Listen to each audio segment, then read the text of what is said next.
ಅಂತರ ಋಣ ಅಂತ ಹೇಳಿ. ಹರಿ ಓಂ ಶ್ರೀ ಗುರುಭ್ಯೋ ನಮಃ. ಇವತ್ತು ಹನುಮತ್ ಜಯಂತಿ. ಎಲ್ಲರೂ ಕೂಡ ತುಂಬ ಖುಷಿಯಾಗಿ ಎಷ್ಟೋ ಜನ ದರ್ಶನ ಮಾಡಿ ಖುಷಿಯಾಗಿರ್ತಕ್ಕಂಥ ವಿಚಾರ. ಇನ್ನೂ ಎಷ್ಟು ಜನ ಮಾಡೋದ್ರಲ್ಲೂ ಇದ್ದಾರೆ. ಆದರೆ ನಾವು ಒಂದೊಂದಕ್ಕೊಂದೊಂದು ಅರ್ಥ ಕೊಟ್ಟು ಒಂದು ದೇವರನ್ನು ದರ್ಶನ ಮಾಡ್ತಕ್ಕಂಥದ್ದು ಇತಿಹಾಸದಲ್ಲಿ ಇದೆ.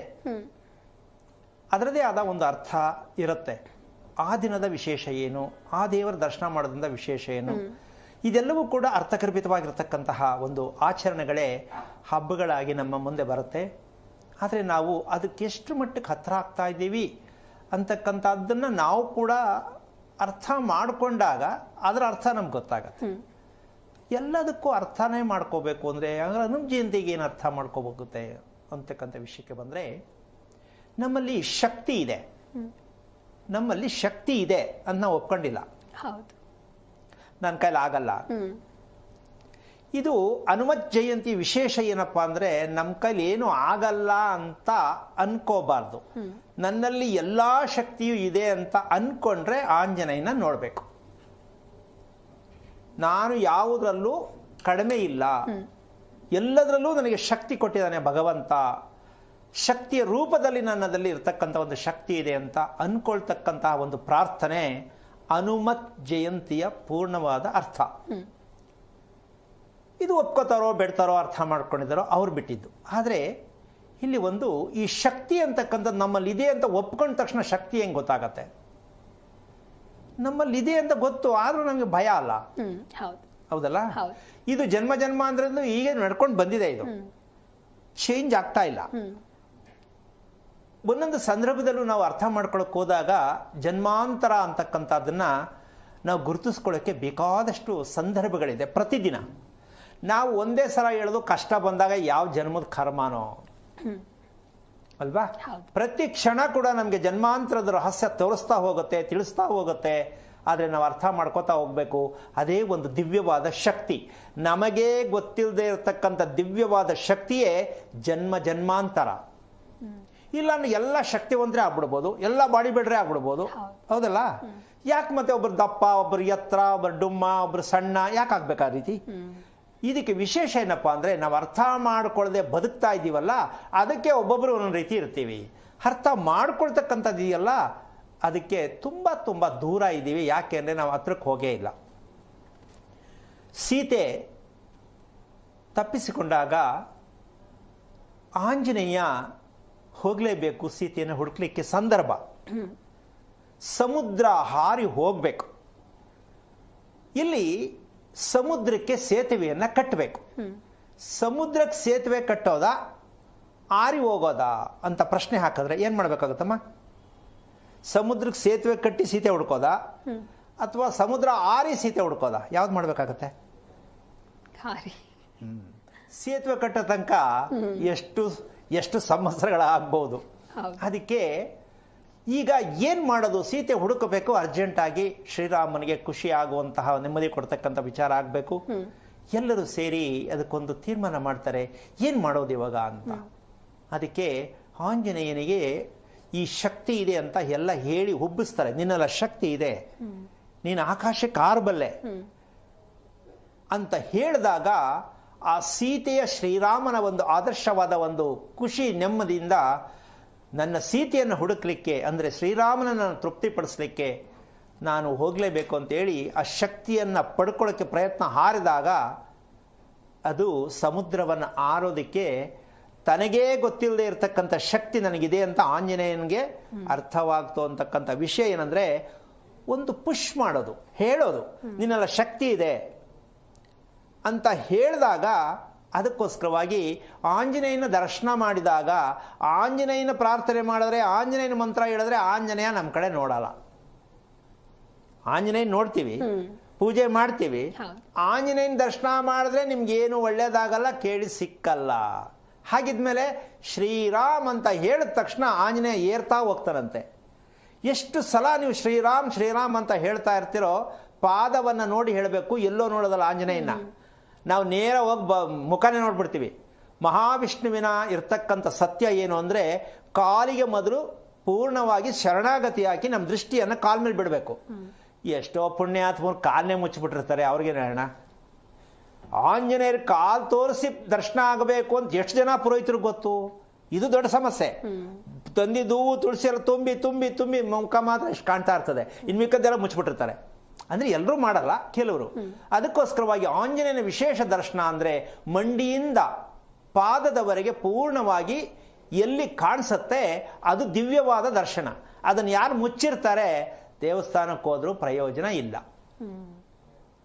ಇದು ಒಂದೊಂದು ಇತಿಹಾಸ ಇರುತ್ತೆ. ಪ್ರಕೃತಿ ಧರ್ಮಕ್ಕಿರ್ತಕ್ಕಂಥ ಅರ್ಥಗಳು ನಾವು ನೋಡುವ ನೋಟದಲ್ಲಿ ಭಗವಂತನ ಭಾಗಗಳನ್ನು ಯಾವ್ದು ನೋಡ್ತೀವೋ ಆ ಒಂದು ಶಕ್ತಿ ನಮ್ಗೆ ಬರ್ತಕ್ಕಂಥ ವಿಚಾರ.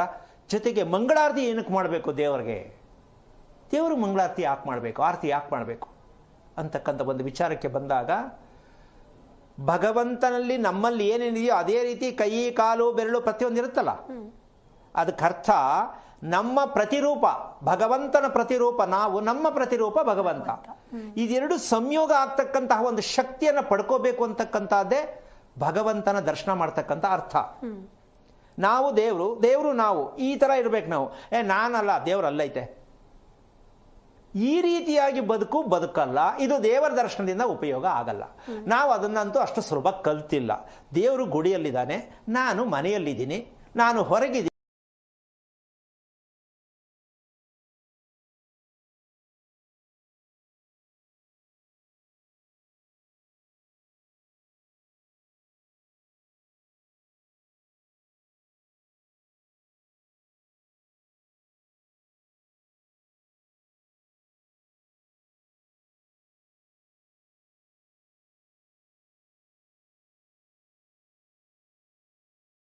ದೇವರು ಅಲ್ಲಿದ್ದಾರೆ. ಈಗಳಿದೆ. ಮಂತ್ರ ಯಾಕೆ ಹೇಳಬೇಕು ಭಗವಂತನಿಗೆ? ಅಷ್ಟೋತ್ರಗಳನ್ನು ಯಾಕೆ ಮಾಡಬೇಕು? ಸಹಸ್ರನಾಮಗಳನ್ನು ಯಾಕೆ ಹೇಳಬೇಕು? ಇವೆಲ್ಲವನ್ನು ತಿಳ್ಕೊಂಡ್ರೆ ಮಾತ್ರ, ಅರ್ಥ ತಿಳ್ಕೊಂಡ್ರೆ ಮಾತ್ರ ದೇವ್ರಿಗೂ ನಿಮಗೂ ವ್ಯತ್ಯಾಸ ಇರಲ್ಲ. ಇದು ವ್ಯತ್ಯಾಸನೇ ಇಟ್ಕೊಂಡ್ರೆ ನೀವು ಜೀವನ ಎಲ್ಲ ನೀವು ವ್ಯತ್ಯಾಸನೇ. ನಾವೇನಂದರೆ ಅವ್ರು ಮಾಡ್ತಾರೆ ಪುರೋಹಿತರು, ನಮ್ಗೆ ಯಾಕೆ ಅದೆಲ್ಲ ಅಂತಕ್ಕಂತಹ ಭಾವನೆಯಲ್ಲೇ ಬದುಕ್ತಾ ಇದ್ದೀವಿ, ಹೌದಲ್ಲ? ಅದು ಪುರೋಹಿತರು ಮಾಡೋದು, ನಮ್ಗೆ ಯಾಕದು? ಈ ರೀತಿಯಾಗಿ ಭೇದ ಭಾವಗಳಲ್ಲೇ ಗಂಡ ದುಡಿಯೋಕ್ಕಿರೋದು, ಹೆಂಡತಿ ಅಡುಗೆ ಮಾಡೋಕ್ಕಿರೋದು ಅಂತ ಅಂದ್ಕೊಂಡ್ರೆ ಗಂಡ ಹೆಂಡತಿ ಆಗಲ್ಲ, ಹೌದಲ್ಲ? ಎಷ್ಟೋ ಜನ ಹಂಗೆ ಇರ್ತಾರೆ, ಎಲ್ಲರೂ ಅಲ್ಲ, ಎಷ್ಟೋ ಜನ. ಹಾಗಾಗಿ ಈ ಹನುಮತ್ ಜಯಂತಿ ಏನಪ್ಪ ಅಂತಂದರೆ, ನಮ್ಮಲ್ಲಿರ್ತಕ್ಕಂತಹ ದೇಹದ ಭಾಗಗಳಿಗೆ ಒಂದು ಶಕ್ತಿಯನ್ನು ಪಡ್ಕೊಳ್ತಕ್ಕಂಥ ದಿವ್ಯವಾದ ಶಕ್ತಿಯನ್ನು ಆ ಶ್ರೀರಾಮ್ ಅಂತ ಯಾರು ಬಾಯಲ್ಲಿ ಹೇಳ್ತಾರೋ, ಮಲಗುವಾಗ, ಇರುವಾಗ, ತೊಂದರೆ ಬಂದಾಗ, ಬೇಜಾರಾದಾಗ ಶ್ರೀರಾಮ್ ಅಂತ ಹೇಳಿದ ತಕ್ಷಣ ಕಣ್ಣು ಮುಚ್ಚಿದಾಗ ಆ ಭಗವಂತ ನಮಗೆ ದರ್ಶನ ಕೊಟ್ಟು ದೇಹದಲ್ಲಿ ಒಂದು ರೋಮಾಂಚನವಾಗಿರ್ತಕ್ಕಂಥ ಒಂದು ಶಾಖ ಉತ್ಪತ್ತಿ ಆಗತ್ತೆ. ಈ ಶಾಖ ಉತ್ಪತ್ತಿ ಆಗೋದೇ ನಮ್ಮ ದೇಹದಲ್ಲಿರ್ತಕ್ಕಂಥ ಒಂದು ಶಕ್ತಿ. ಅದನ್ನು ಭಗವಂತನ ಪ್ರೀತಿ ವಿಶ್ವಾಸವನ್ನು ಗಳಿಸಿರ್ತಕ್ಕಂತಹ ಮನಸ್ಥಿತಿ ಇರಬೇಕು.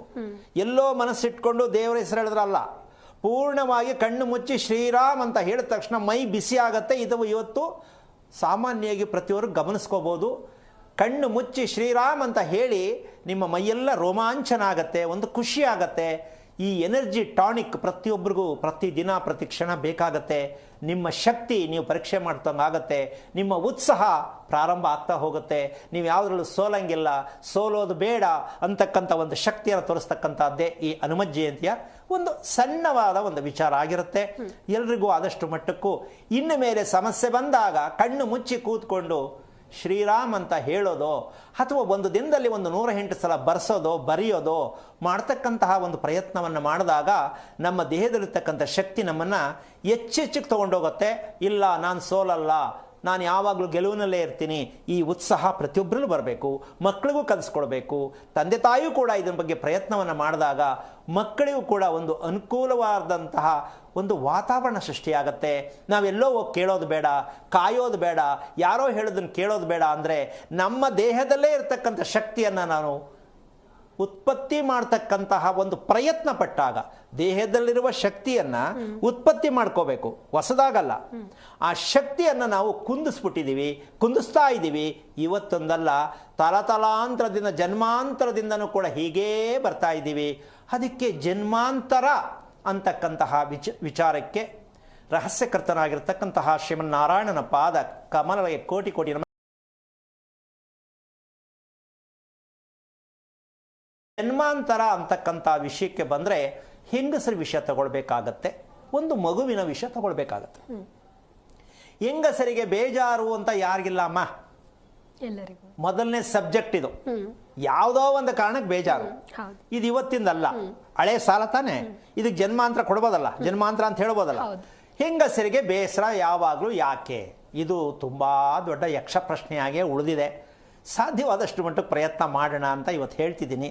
ಪ್ರಯತ್ನ ಮಾಡ್ತಾನೇ ಇದ್ದೀನಿ. ನೀವು ಪ್ರಯತ್ನ ಮಾಡಬೇಕು ಅಂತ ಈ ಮೂಲಕ ವಿಚಾರ ಏನಪ್ಪ ಅಂತಂದರೆ, ನಾವು ಶ್ರೀರಾಮ ಅಂತಕ್ಕಂತಹ ಒಂದು ಹೆಸರನ್ನು ಹೇಳ್ತಕ್ಕಂಥ ವಿಚಾರದಲ್ಲಿ ನಮಗೆ ಏನೆಲ್ಲ ಫಲ ಸಿಕ್ಕತ್ತೆ ಅಂತಕ್ಕಂಥದ್ದು ಈ ಕಲಿಯುಗದಲ್ಲಿ ನಾಮ ಸಂಕೀರ್ತನೆ, ಪೂಜೆ, ಯಜ್ಞ, ಯಾಗ, ಹೋಮ ಒಂದು ಭಾಗ. ಕಲಿಯುಗದಲ್ಲಿ ಇರುವುದು 4 ಯುಗದಲ್ಲಿ, ಈ ಕಲಿಯುಗದಲ್ಲಿ ಭಗವಂತನಿಗೆ ಹತ್ತಿರವಾಗ್ತಕ್ಕಂಥದ್ದು ಯಾವುದು ಅಂದರೆ ನಾಮ ಸಂಕೀರ್ತನೆ. ಅಂದರೆ ಹೆಸರನ್ನು ಹೇಳುವುದರಿಂದ ಶ್ರೀರಾಮ ಅಂತ ಹೇಳ್ಬೋದು, ಆಯಿತಾ, ಪರಮೇಶ್ವರ ಅಂತ ಹೇಳ್ಬೋದು. ಆ ಹೆಸರು ಹೇಳೋದ್ರಿಂದ ಎಷ್ಟೋ ಜನ್ಮಾಂತರ ಕರ್ಮಗಳನ್ನು ತೊಳೆಯೋದಕ್ಕೋಸ್ಕರವಾಗಿ, ನೀಗಿಸುವುದಕ್ಕೋಸ್ಕರವಾಗಿ ಆ ಜನ್ಮಾಂತರದಲ್ಲಿರ್ತಕ್ಕಂತಹ ಒಂದು ವಿಚಾರವನ್ನು ಶ್ರೀರಾಮನ ಹೆಸರನ್ನು ಹೇಳ್ತಕ್ಕಂಥ ವಿಷಯದಲ್ಲಿ ಸಾಮಾನ್ಯವಾಗಿ ಒಂದು ಸಣ್ಣ ಉದಾಹರಣೆ ಹೇಳ್ತೀನಿ. ಈ ಸೀರಿಯಲ್ಲು ಸಿನಿಮಾ ಇದೆರಡು ಜನಕ್ಕೆ ತುಂಬ ಬೇಗ ಪರಿಚಯ. ಸೀರಿಯಲ್ಲು ಸಿನಿಮಾ ಯಾವುದು ರಾಮನ ಹೆಸರು ಹೇಳ್ತಾರೋ, ಸಿನಿಮಾ ಆಗಲಿ ಸೀರಿಯಲ್ ಆಗಲಿ ವಿನ್ನಿಂಗ್. ಶ್ರೀರಾಮನ ಹೆಸರು ಯಾವ್ದು ಇಟ್ಟಿರ್ತಾರೆ ರಾಮ ಅಂತ ಬರುತ್ತೆ, ಸಿನಿಮಾ ಆಗಲಿ ಸೀರಿಯಲ್ ಆಗಲಿ ವಿನ್ನಿಂಗ್. ಆಮೇಲೆ ಇತ್ತೀಚೆಗೆ ಒಂದು ಹೊಸ ಟ್ರೆಂಡ್ ಏನು, KGF ಕಾಂತಾರ, ಕೆ ವಿನ್ನಿಂಗ್. ಹೌದಾ? ಅಂದರೆ ಎಷ್ಟು ಅರ್ಥಗರ್ಭಿತವೆ. ಒಂದು ಅಕ್ಷರದಲ್ಲಿ ಇಡೀ ಪ್ರಪಂಚವನ್ನೇ ಹಿಡಿದು ನಮ್ಮ ಕೈಯಲ್ಲಿ ಇಟ್ಕೊಳ್ಳುವಂಥ ಶಕ್ತಿ ಇರುತ್ತೆ. ಒಂದು ಅಕ್ಷರದಲ್ಲಿ, ಒಂದೇ ಒಂದು ಅಕ್ಷರದಲ್ಲಿ ಇಡೀ ಜೀವನದಲ್ಲಿರುವಂತಹ ಪ್ರಾಪಂಚಿಕವಾಗಿರ್ತಕ್ಕಂಥ ಎಲ್ಲ ಭೋಗಗಳನ್ನು ನಮ್ಮ ಮುಷ್ಟಿಯಲ್ಲಿ ಹಿಡಿಯುವಂಥ ಶಕ್ತಿ ಇರುತ್ತೆ ಒಂದು ಅಕ್ಷರದಲ್ಲಿ. ಆ ಒಂದು ಅಕ್ಷರ ಯಾವುದು ಅಂದರೆ ಶಂಕಶ. ಇದು ದೇವರಿಗೆ ಸಂಬಂಧಪಟ್ಟಂಥ ದಿವ್ಯವಾದ ಅಕ್ಷರ ಇರ್ತಕ್ಕಂತಹ ಶಂಕಶ. ಆ ಅಕ್ಷರದಲ್ಲಿ ಇರ್ತಕ್ಕಂಥದ್ದಕ್ಕೆ ಈ ಒಂದು ಶಾಯಿಂದ ಶಂಕಶ, ಶಂಕರ ಬಂದರು. ಅದಕ್ಕೆ ಅರ್ಕಾವತ ಹಾಕಿದ್ರೆ ಶ್ರೀ ಆದರೂ ವಿಷ್ಣು ಬಂದರು.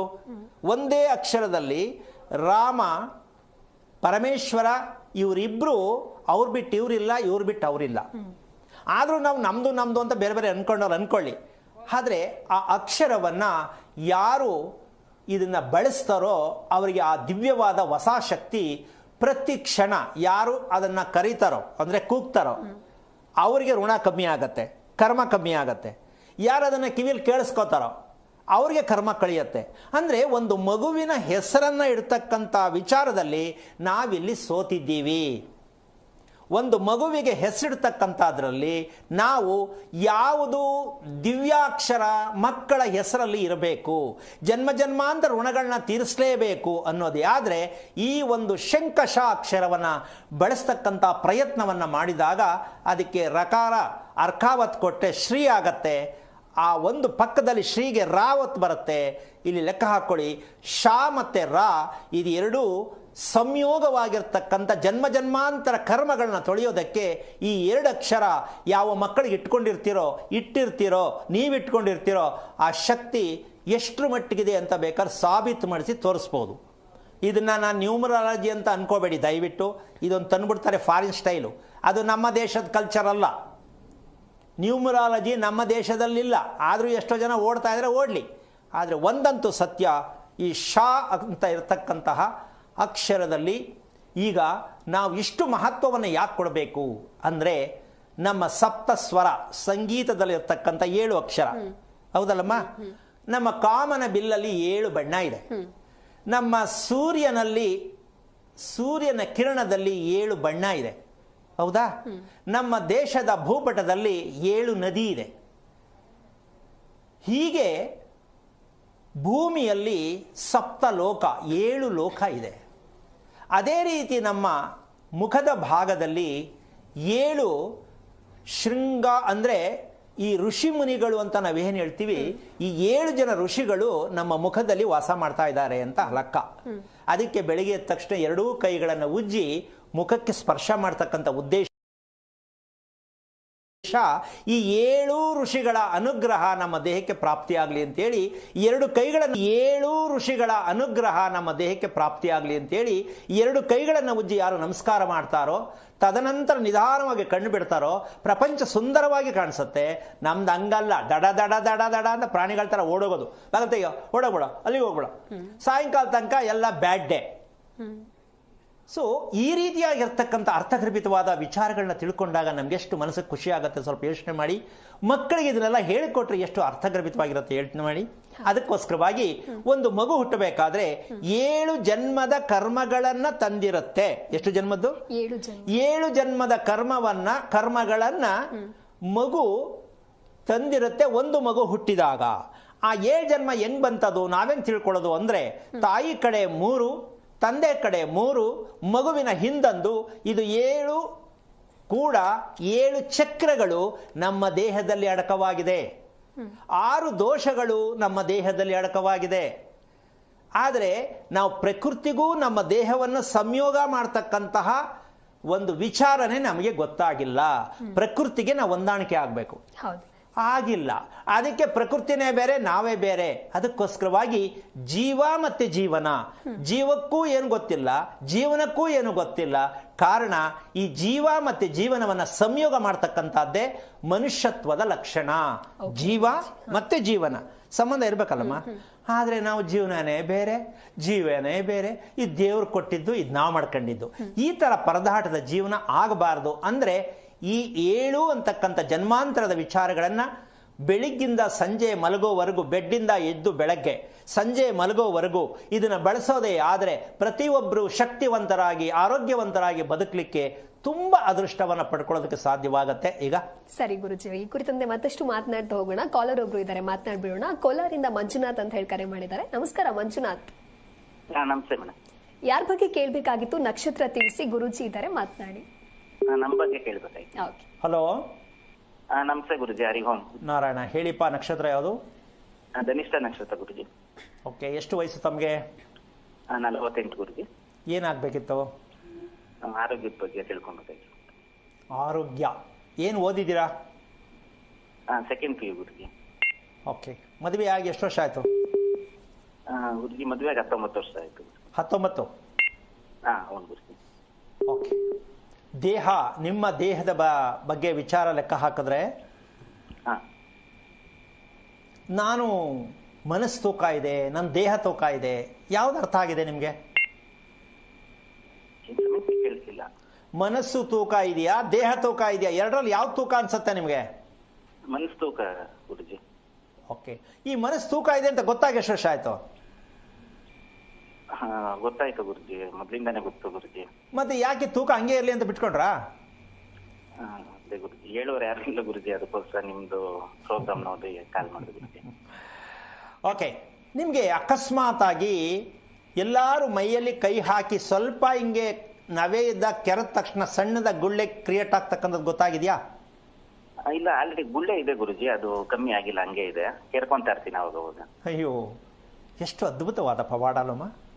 ಕೆರ್ಕೊಳ್ಳೋದು, ಗುಳ್ಳೆ ಮಾಡ್ಕೊಳ್ಳೋದು, ಇದು ಬೇಜಾರು ಕೂಡ ಆಗತ್ತೆ. ಹೌದಾ? ಏನಕ್ಕೆ ಹಿಂಗಾಗ್ತಾ ಇದೆ? ಆದರೆ ಈ ಬೇಜಾರು ಮಾಡ್ಕೊಂಡೇ ಬದುಕ್ತಾ ಇದ್ದೀವಿ ನಾವು. 40-45 ವರ್ಷ ಆದರೂ ಅಂದರೆ ನಮ್ಮ ದೇಹದಲ್ಲಿ ನವೆ ಯಾಕೆ ಬರಬೇಕು? ಸಾಕಷ್ಟು ಸಲ ಹೇಳ್ತಿರ್ತೀನಿ. ಬೇರೆ ಕೆಲವರು ಎದುರುಗಡೆ ಆ ನವೆ ಬಂದಾಗ ಕೆರ್ಕೊಳ್ಳೋಕೆ ತುಂಬ ಕಷ್ಟ ಆಗುತ್ತೆ, ಮುಜುಗರ ಆಗುತ್ತೆ. ಈ ಕಷ್ಟಗಳು ಸಾಕಷ್ಟು ಅನುಭವಿಸ್ತಾ ಇರ್ತೀವಿ. ಅದಕ್ಕೆ ನಿಮ್ಮ ಕೆಲಸ ಏನಣ್ಣ ನಿಮ್ಮದು?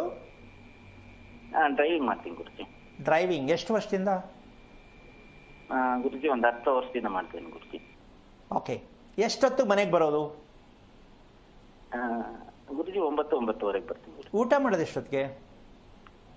10 ಗಂಟೆಗೆ ಮಾಡ್ತೀನಿ ಗುರುಜಿ. ರಾತ್ರಿ? ನೈಟ್ 10 ಗಂಟೆ. ಮಲ್ಕೊಳ್ಳೋದು? ಮಲ್ಕೊಳೋದು ಒಂದು 10:30 ಹಂಗೆ ಊಟ ಮಾಡಿ ಮಲಗ್ಬಿಡ್ತೀನಿ ಗುರುಜಿ. ಊಟಕ್ಕೂ ಮಲಗಕ್ಕೂ ಅರ್ಧ ಗಂಟೆ. ಅರ್ಧ 1 ಅವರ್ ಗುರುಜಿ. ಓಕೆ. ಮಲಗಕ್ಕೆ ಮುಂಚೆ ಟಿವಿನ ಮೊಬೈಲಾ? ಇಲ್ಲ ಗುರುಜಿ, ಏನ್ ನೋಡಿಲ್ಲ, ಬಿಗ್ ಬಾಸ್ ಒಂದು ನೋಡ್ತೀನಿ ಗುರುಜಿ ಅಷ್ಟೇ. ಇನ್ನು ಟಿವಿಲಿ ಬಿಗ್ ಬಾಸ್ ಟಿವಿಲೇ ಬರೋದು. ಓಕೆ, ಇರಲಿ. ಬೆಳಿಗ್ಗೆ ಏಳಿಸ್ಬೇಕಾ ಅಲಾರಾಮ್ ಕೊಡ್ಬೇಕಾ, ನೀವೇ ಹೇಳ್ತೀರಾ? ಇಲ್ಲ, ನಾನೇ ಹೇಳ್ತೀನಿ ಗುರುಜಿ. ಎಷ್ಟೊತ್ತಿಗೆ? ಒಂದು 6:30ಗೆ ಹೇಳ್ತೀನಿ ಗುರುಜಿ. ನಾನು 7 ಗಂಟೆ ಒಳಗಡೆ ಹೇಳ್ತೀರಾ? ಹಾ.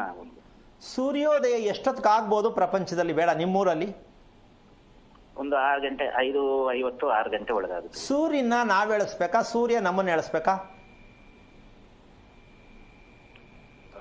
ಸೂರ್ಯ ನಮ್ಮನ್ನ ಎಳಿಸ್ಬೇಕಾ, ನಾವು ಸೂರ್ಯನಿಗೆ ಎಳಿಸ್ಬೇಕಾ? ಅಂದ್ರೆ ನಾವು ಎಚ್ಚರಿಕೆ ಮಾಡ್ಬೇಕಾ ಅಂತ ಕೇಳ್ತೀನಿ.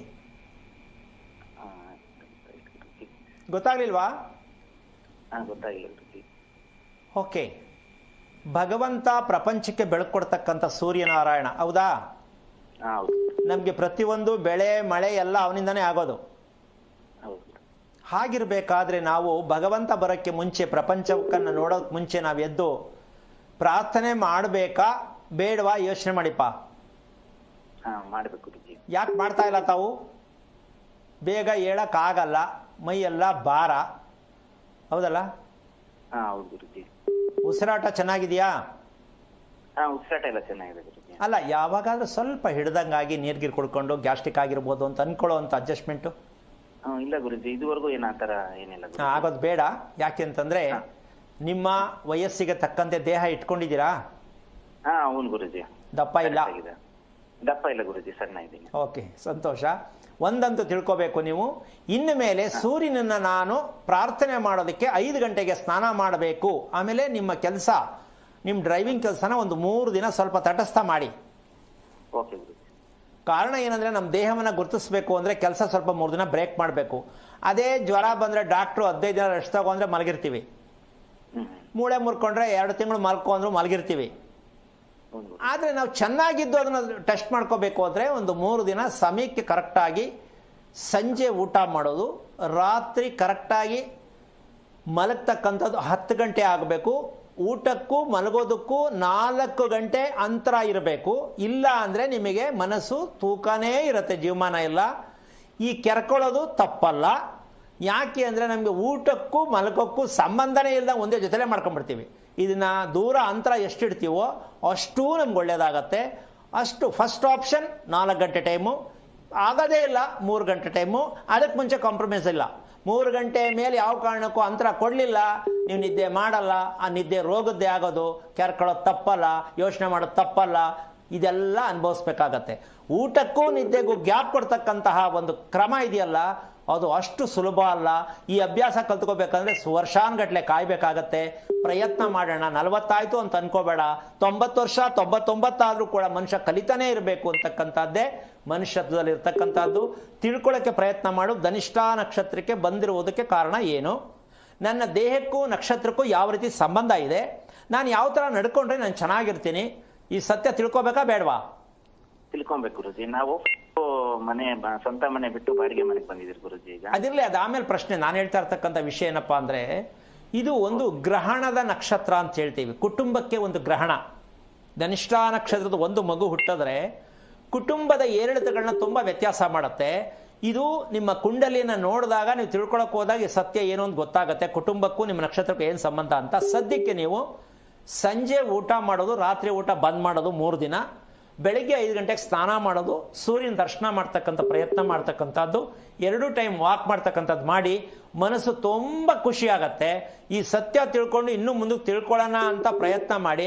ಖುಷಿ ಆಯಿತು ಅಂತ 3 ದಿನಕ್ಕೆ ಬಿಟ್ಟುಬಿಟ್ರೆ ಮತ್ತೆ ಹಳೆ ಥರನೇ ಆಗತ್ತೆ. ಪ್ರಯತ್ನ ಮಾಡಬೇಕು. ಒಳ್ಳೆಯದಾಗಲಿ. ಓಕೆ, ಧನ್ಯವಾದಗಳು ಮಂಜುನಾಥ್ ಕರೆ ಮಾಡಿದ್ದಕ್ಕಾಗಿ. ಇದೀಗ ದಾವಣಗೆರೆಯಿಂದ ಸುಮಾ ಅಂತ ಹೇಳಿ ಕಾಲರ್ ಇದ್ದಾರೆ. ನಮಸ್ಕಾರ ಸುಮಾ. ನಮಸ್ಕಾರ. ಯಾರ ಬಗ್ಗೆ ಕೇಳಬೇಕಾಗಿತ್ತು ಅವರ ನಕ್ಷತ್ರವನ್ನ ತಿಳಿಸಿ, ಗುರುಜಿ ಇದ್ದಾರೆ, ಮಾತನಾಡಿ. ನಮಸ್ಕಾರ ಗುರುಗಳೇ. ನಾರಾಯಣ, ಹೇಳಿಮ್ಮ. ನಮ್ಮ ಮಗ ಮಕ ನಕ್ಷತ್ರ ಸಿಂಹರಾಶಿ. ಎಷ್ಟು ವಯಸ್ಸು? ಕುಂಭಲಗ್ನ 33 ವರ್ಷ. ಮದುವೆ ಆಯ್ತಾ? ಇಲ್ಲ ಸರ್, ಮದುವೆ ಮಾಡ್ಬೇಕು. ಏನ್ ಮಾಡ್ತಾ ಇದ್ದಾನೆ? ಅವನು ಇಂಜಿನಿಯರ್ ಸರ್, ಬಯೋಮೆಡಿಕಲ್ ಇಂಜಿನಿಯರ್. ಇಲ್ಲೇ ದಾವಣಗೆರೆಯಲ್ಲ ವರ್ಕ್ ಮಾಡ್ತಾ ಇದ್ದಾನೆ, JJ ಮೆಡಿಕಲ್ ಕಾಲೇಜ್. ನಿಮ್ಮ ಮನೆ ಎಷ್ಟು ವರ್ಷದ್ದು? ನಮ್ಮ ಮನೆ ಈಗ ತಗೊಂಡಿದ್ದು ಸರ್ ನಾವು, ಈಗ 15 ವರ್ಷ ಆಯ್ತು. ಏನು ದಿಕ್ಕಿಗಿದೆ ಬಾಗ್ಲದು ರಸ್ತೆ? ಉತ್ತರ ಬಾಗ್ಲು ಸರ್, ಉತ್ತರಕ್ಕೆ ರಸ್ತೆ ಇದೆ. ಎಷ್ಟು ಫ್ಲೋರ್ ಮನೆ ಅದು? ಇದು ಸೆಕೆಂಡ್, 2ನೇ ಫ್ಲೋರ್ ಸರ್. ನಾವು ಬಾಡಿಗೆ ಕೊಟ್ಟಿಲ್ಲ ಸರ್, ನಾವು ಇಲ್ಲೇ ಇದ್ದೇವೆ ಸರ್. ತುಂಬಾ ಸಂತೋಷ. ಇದು ಮೆಟ್ಲು ಪೂರ್ವಕ್ಕೆ ಒಂದಕ್ಕೆ. ಅದೇ ಅಡಿಗೆ ಮನೆ ಕಡೆ ಇದೆಯಾ? ಇಲ್ಲ ಸರ್, ಇಲ್ಲ ಸರ್. ಮತ್ತೆ ಇನ್ನೆಲ್ಲಿದೆ? ಫಸ್ಟ್ ಎಂಟ್ರೆನ್ಸ್ಗೆ ಗೇಟಿನ ಹತ್ರನೇ ಬಂದಿದೆ ಸರ್. ಎಂಟ್ರೆನ್ಸ್ ಗೇಟ್ ಹತ್ರನೇ ಸ್ಟೇರ್ ಕೇಸಾ ಬೆಟ್ಲಾ? ಹೌದು ಸರ್, ಹ್ಞೂ. ಓಕೆ, ಸ್ವಲ್ಪ ಜಾಗ ಇದೆ ಗೇಟ್ ಹತ್ರ. ಓಕೆ. ಈಗ ಒಳಗಡೆಂಗೂ ಇದೆ ಸರ್. ಎಷ್ಟು ಜನ ನಿಮ್ಮ ಮನೆಯಲ್ಲಿ ಒಟ್ಟಿಟ್ಟು ಎಷ್ಟು ಜನ ಇದ್ದೀರಾ? ನಾವು 4 ಇದ್ದೇವೆ ಸರ್. ಓಕೆ. ತಲೆನೋವು ಅಥವಾ ಮಾತ್ರೆ ಅಂತ ಯಾರು ಬಳಸೋರು ಮನೆಯಲ್ಲಿ? ಮನೆಯಲ್ಲಿ ಮಗ ತಗಂತಿರ್ತಾನೆ ಸರ್, ದೊಡ್ಡ ಮಗ. ಅವನಿಗೆ ಸರಿ, ಯಾಕೆ ಬೇಕು? ಎಷ್ಟು ವಯಸ್ಸು ಅವನಿಗೆ? ಅವನಿಗೀಗ 33 ವರ್ಷ ಸರ್. ಓಕೆ. ಇವನೇನು ಮಕ್ಕ ನಕ್ಷತ್ರದನೋ? ಹೌದು ಸರ್. ಈಗ ಮದುವೆ ಆಗಕ್ಕೆ ಮುಂಚೆನೇ ಮಾತ್ರೆ ತಿಂದರೆ ಮುಂದೆ ಕತೆ ಏನೋ ಒಂದು. ಮನೆ ತಗೊಳ್ಳುವಾಗ ಈ ಮನೆ ತಗೋಬೋದಾ, ಕರೆಕ್ಟಾಗಿದೆಯಾ ಅಂತ ನೋಡಿದ್ರ ಸುಮ್ಮನೆ ಕಮ್ಮಿಗೆ ಸಿಕ್ತು ಅಂತ ತಗೊಂಡ್ಬಿಟ್ರಾ? ಇಲ್ಲ ಸರ್, ನೋಡೇ ತಗೊಂಡಿದ್ದು. ಅಯ್ಯೋ, ಅಷ್ಟು ಚೆನ್ನಾಗಿ ಅದ್ಯಾವ ಪುಣ್ಯಾತ್ಮ ಹತ್ರ ಹೋಗಿದ್ರಪ್ಪ? ಸ್ಟೇರ್ ಕೇಸು ಇರದೇ ಇರೋ ಜಾಗದಲ್ಲಿರೋ ಮನೇನ ನಿಮಗೆ ಕೊಟ್ಟವರೇ ಅಂದರೆ ನೀವು ಯೋಚನೆ ಮಾಡಬೇಕು, ಮನೆ ಏನಕ್ಕೆ ಕೊಡ್ತಾನೆ ಮನುಷ್ಯ ಅಂತ. ಒಂದು ಅರ್ಥ ಮಾಡ್ಕೋಬೇಕು, ಯಾವುದೇ ಪದಾರ್ಥ ಮಾರಬೇಕಾದ್ರೆ ಸುಮ್ಮನೆ ಮಾರ್ತಾನ? ಅದು ನಷ್ಟ ಇರುತ್ತೆ, ಮಾರ್ತಾನೆ. ತಗೊಳ್ಳೋರು ಅಯ್ಯೋ ಈ ಥರ ಸಿಗುತ್ತಾ ಅಂತ ಹಾಕ್ಕೊಂಡ್ರೆ ತಲೆ ಮೇಲೆ ಬಂಡೆ ಹಾಕ್ಕೊಂಡಿದ್ದಂಗಿರುತ್ತೆ. ಈಗ ಮನೆಯಲ್ಲಿ ಗಂಡಸರನ್ನ ತಲೆಯನ್ನ ಅಂದರೆ ತಲೆಗಳನ್ನೇ ಅವ್ರವ್ರ ತಲೆ ಅವರೇ ಹಿಡ್ಕೋಬೇಕು. ಅಯ್ಯೋ, ಏನು ಜೀವನನೋ, ಏನು ಮನೆನೋ, ಏನು ಸಂಸಾರನೋ, ಏನು ನಿದ್ದೆನೋ, ಪ್ರತಿಯೊಂದಕ್ಕೂ ಯೋಚನೆ ಮಾಡ್ಕೊಂಡು ಬದುಕಕ್ಕೆ ಮನೆ ಬೇಕಿತ್ತ? ಸ್ವಲ್ಪ ಯೋಚನೆ ಮಾಡಿ. ಒಂದು. ಎರಡನೇದಾಗಿ, ನಿಮ್ಮ ಮಗ ಹುಟ್ಟಿರೋ ನಕ್ಷತ್ರದಲ್ಲಿ ನೀವು ಸ್ವಂತ ಮನೆಯನ್ನು ಪಡೆಯುವಂತಹ ಸಾಧ್ಯತೆಗಳು 99% ಇಲ್ಲ. ಮನೆ ತಗೊಳಕ್ ಮುಂಚೆ ಹೇಗೆ, ಮನೆ ತಗೊಂಡ ಮೇಲೆ ಹೇಗೆ ಅಂತ ಸ್ವಲ್ಪ ಯೋಚನೆ ಮಾಡಿ. ಈ ಸತ್ಯ ನಿಮ್ಗೆ ಅರ್ಥ ಆಗತ್ತೆ. ಮನೆ ತಗೋಬೇಕಾದ್ರೆ, ಮನೆ ಕಟ್ಟಿಸ್ಬೇಕಾದ್ರೆ ಪ್ರತಿದಿನ ಕಾರ್ಯಕ್ರಮದಲ್ಲಿ ಹೇಳ್ತಿರ್ತೀನಿ, ಯೋಗ ಯೋಗ್ಯತೆ ಎರಡೂ ಇದ್ರೆ ಮಾತ್ರ ಮನೆ ತಗೋಬೇಕು, ಮನೆ ಕಟ್ಟಬೇಕು. ಅದರಲ್ಲೂ ಕಟ್ಟಿರೋ ಮನೆ ತಗೊಂಡ್ರೆ, ಹಳೆ ಲಾರಿ ತಗೊಂಡು ದುಡ್ಡು ಸಂಪಾದನೆ ಮಾಡ್ತೀನಿ ಅನ್ನೋದನ್ನು, ಹಳೆ ಲಾರಿ ದುಡ್ಡು ಸಂಪಾದನೆ ಮಾಡ್ತೀನಿ ಅಂತ ತಗೊಳ್ಳೋದು ಮತ್ತೆ ಹಳೆ ಮನೆ ತಗೊಳ್ಳೋದು ಎರಡೂ ಒಂದೇ. ಜೀವನ ಎಲ್ಲ ಬರೀ ಅನುಭವಿಸ್ಬೇಕು. ಯಾರು ಮನೆ ಕಟ್ಟೇ ಚೆನ್ನಾಗಿರಲ್ಲ, ಕಟ್ಟಿರೋ ಮನೆ ತಗೊಂಡ್ರೆ ಇನ್ನೆಷ್ಟು ಮಟ್ಟಕ್ಕೆ ಸರಿ ಅಂತ ಪ್ರತಿಯೊಬ್ಬರು ಯೋಚನೆ ಮಾಡಿದ್ರೆ ತುಂಬ ಒಳ್ಳೆಯದು. ಪೇಷಂಟ್ ಆಗಿರೋದನ್ನೇ ಇನ್ನೊಂದು ಕಡೆ ಕೊಡೋದು, ಆ ಪೇಷಂಟ ನೀವು ಸೇರಿಸ್ಕೊಂಡ್ರೆ ನೀವು ಪೇಷಂಟೇ. ಯಾವ ಕಾರಣಕ್ಕೂ ಅವ್ರು ಕಟ್ಟಿ ಮಾರ್ತಾ ಇದಾರೆ. ಅದು ಓಕೆಮ್ಮ, ಸರಿ ಆಯ್ತು. ಈಗ ನಾನು ಹೇಳಿದ್ದು ನಿಮಗೆ, ಈ ಮನೆ ಪ್ರವೇಶ ಮಾಡಕ್ ಮುಂಚೆ ಇದ್ದಂಥ ಸ್ಥಿತಿಗೂ ಮನೆಗೆ ಪ್ರವೇಶ ಆದಂಥ ಸ್ಥಿತಿಗೂ ವ್ಯತ್ಯಾಸ ಗೊತ್ತಾಗಿದೆಯಾ? ಗೊತ್ತಾಗಿದೆ ಸರ್. ಈಗ ನಿಮಗೆ ಅರ್ಥ ಆಗಬೇಕು, ಮನೆ ನಮಗೆ 33 ವರ್ಷದ ಹುಡುಗನಿಗೆ ಟ್ಯಾಬ್ಲೆಟ್ ಬೇಕು ಅಂತ ಲೆಕ್ಕ ಹಾಕಿದ್ರೆ ನಿಜವಾಗ್ಲೂ ಅವನ ನಿದ್ದೆ, ಅವನ ಊಟ, ಅವನ ಮನಸ್ಸು, ಅವನು ಕುತ್ಕೊಂಡು ಯೋಚನೆ ಮಾಡೋದು, ಇದೆಲ್ಲ ನೋಡಿದ್ರೆ ನೀವು ಮದುವೆ ಮಾಡೋಕ್ಕಾಗತ್ತಾ? ಅವನಿಗೆ ನಿಜಕ್ಕೂ ಮಾಡೋಕ್ಕಾಗತ್ತಾ? ಸ್ವಲ್ಪ ಯೋಚನೆ ಮಾಡಿ. ತಪ್ಪಾಗಿದೆ ಅಂತೀರಾ, ಇಲ್ಲ ತಿಳ್ಕೊಂಡು ಸರಿಯಾಗಿದ್ದೀವಿ ಅಂತೀರಾ? ನಿಮ್ಮ ಪ್ರಕಾರ ಇದು ಹೇಳಿದ್ಮೇಲೆ ನಾನು ಇಲ್ಲ ಸರ್, ತಪ್ಪಾಗಿದೆ. ನಾವು ಅದನ್ನೇ ಯೋಚನೆ ಮಾಡ್ತಾ ಇದ್ದೀವಿ. ಮಗ ಯಾಕೆ ಹಿಂಗಾಗ್ಬಿಟ್ಟು ಯೋಚನೆ ಮಾಡೋದು ಬಿಟ್ಟು, ಮಗನಿಗೆ ಇನ್ನೂ 1 ವರ್ಷ ತಡ ಆದ್ರೂ ಪರವಾಗಿಲ್ಲ, ಮೊದಲು ನಿಮ್ಮ ಮನೆಯನ್ನ ಸ್ವಲ್ಪ ಗುರುತಿಸ್ಕೊಳ್ಳಿ. ಅಂದ್ರೆ ಮನೆ ಸರಿ ಇಲ್ಲ ಅಂತ ನಾನು ಹೇಳುತ್ತಿಲ್ಲ, ಮನೆ ಇರುವಂತ ಭಾಗಗಳು ಯಾವ ರೀತಿ ಇದೆ ಅಂತ ನಿಮ್ಮ ಮನೆಯ ಒಂದು ಚಿತ್ರಣ ತಗೊಂಡು, ಪ್ಲಾನ್ ಬೇಡ, ಕಟ್ಟಿಸ್ತೋರ ಹತ್ರ ಇರುತ್ತೆ, ಸದ್ಯಕ್ಕೆ ಮನೆಯ ಚಿತ್ರಣವನ್ನು ತಗೊಂಡು, ನಿಮ್ಮ ಮಗನ ಕುಂಡ್ಲಿ ತಗೊಂಡು, ನಿಮ್ಮ ಕುಟುಂಬದ ರಹಸ್ಯವನ್ನು ತಿಳ್ಕೊಂಡಾಗ ಈ ಮನೆ ನಿಮಗೆ ಕರ್ಕೊಂಡು ಹೋಗುತ್ತಾ, ನೀವು ಎಳ್ಕೊಂಡು ಹೋಗ್ಬೇಕಾ, ಮನೆ ನಿಮ್ಮನ್ನ ಎಳ್ಕೊಂಡು ಹೋಗ್ಬೇಕಾ ಗೊತ್ತಾಗತ್ತೆ. ತಿಳ್ಕೊಳ್ಳೋಕೆ ಪ್ರಯತ್ನ ಮಾಡಿ, ಯೋಚನೆ ಮಾಡಬೇಡಿ, ಮತ್ತೆ ಏನೇನು ರಿಪೇರಿ ಮಾಡಕ್ಕೆ ಹೋಗಬೇಡಿ, ಮತ್ತೆ ಅದಕ್ಕೆ ಯಾವುದು ಜಾದು ಮಂತ್ರ ಮಾಡಕ್ಕೆ ಹೋಗಬೇಡಿ, ಕೂತ್ಕೊಂಡು ಯೋಚನೆ ಮಾಡಕ್ಕೆ ಹೋಗಬೇಡಿ.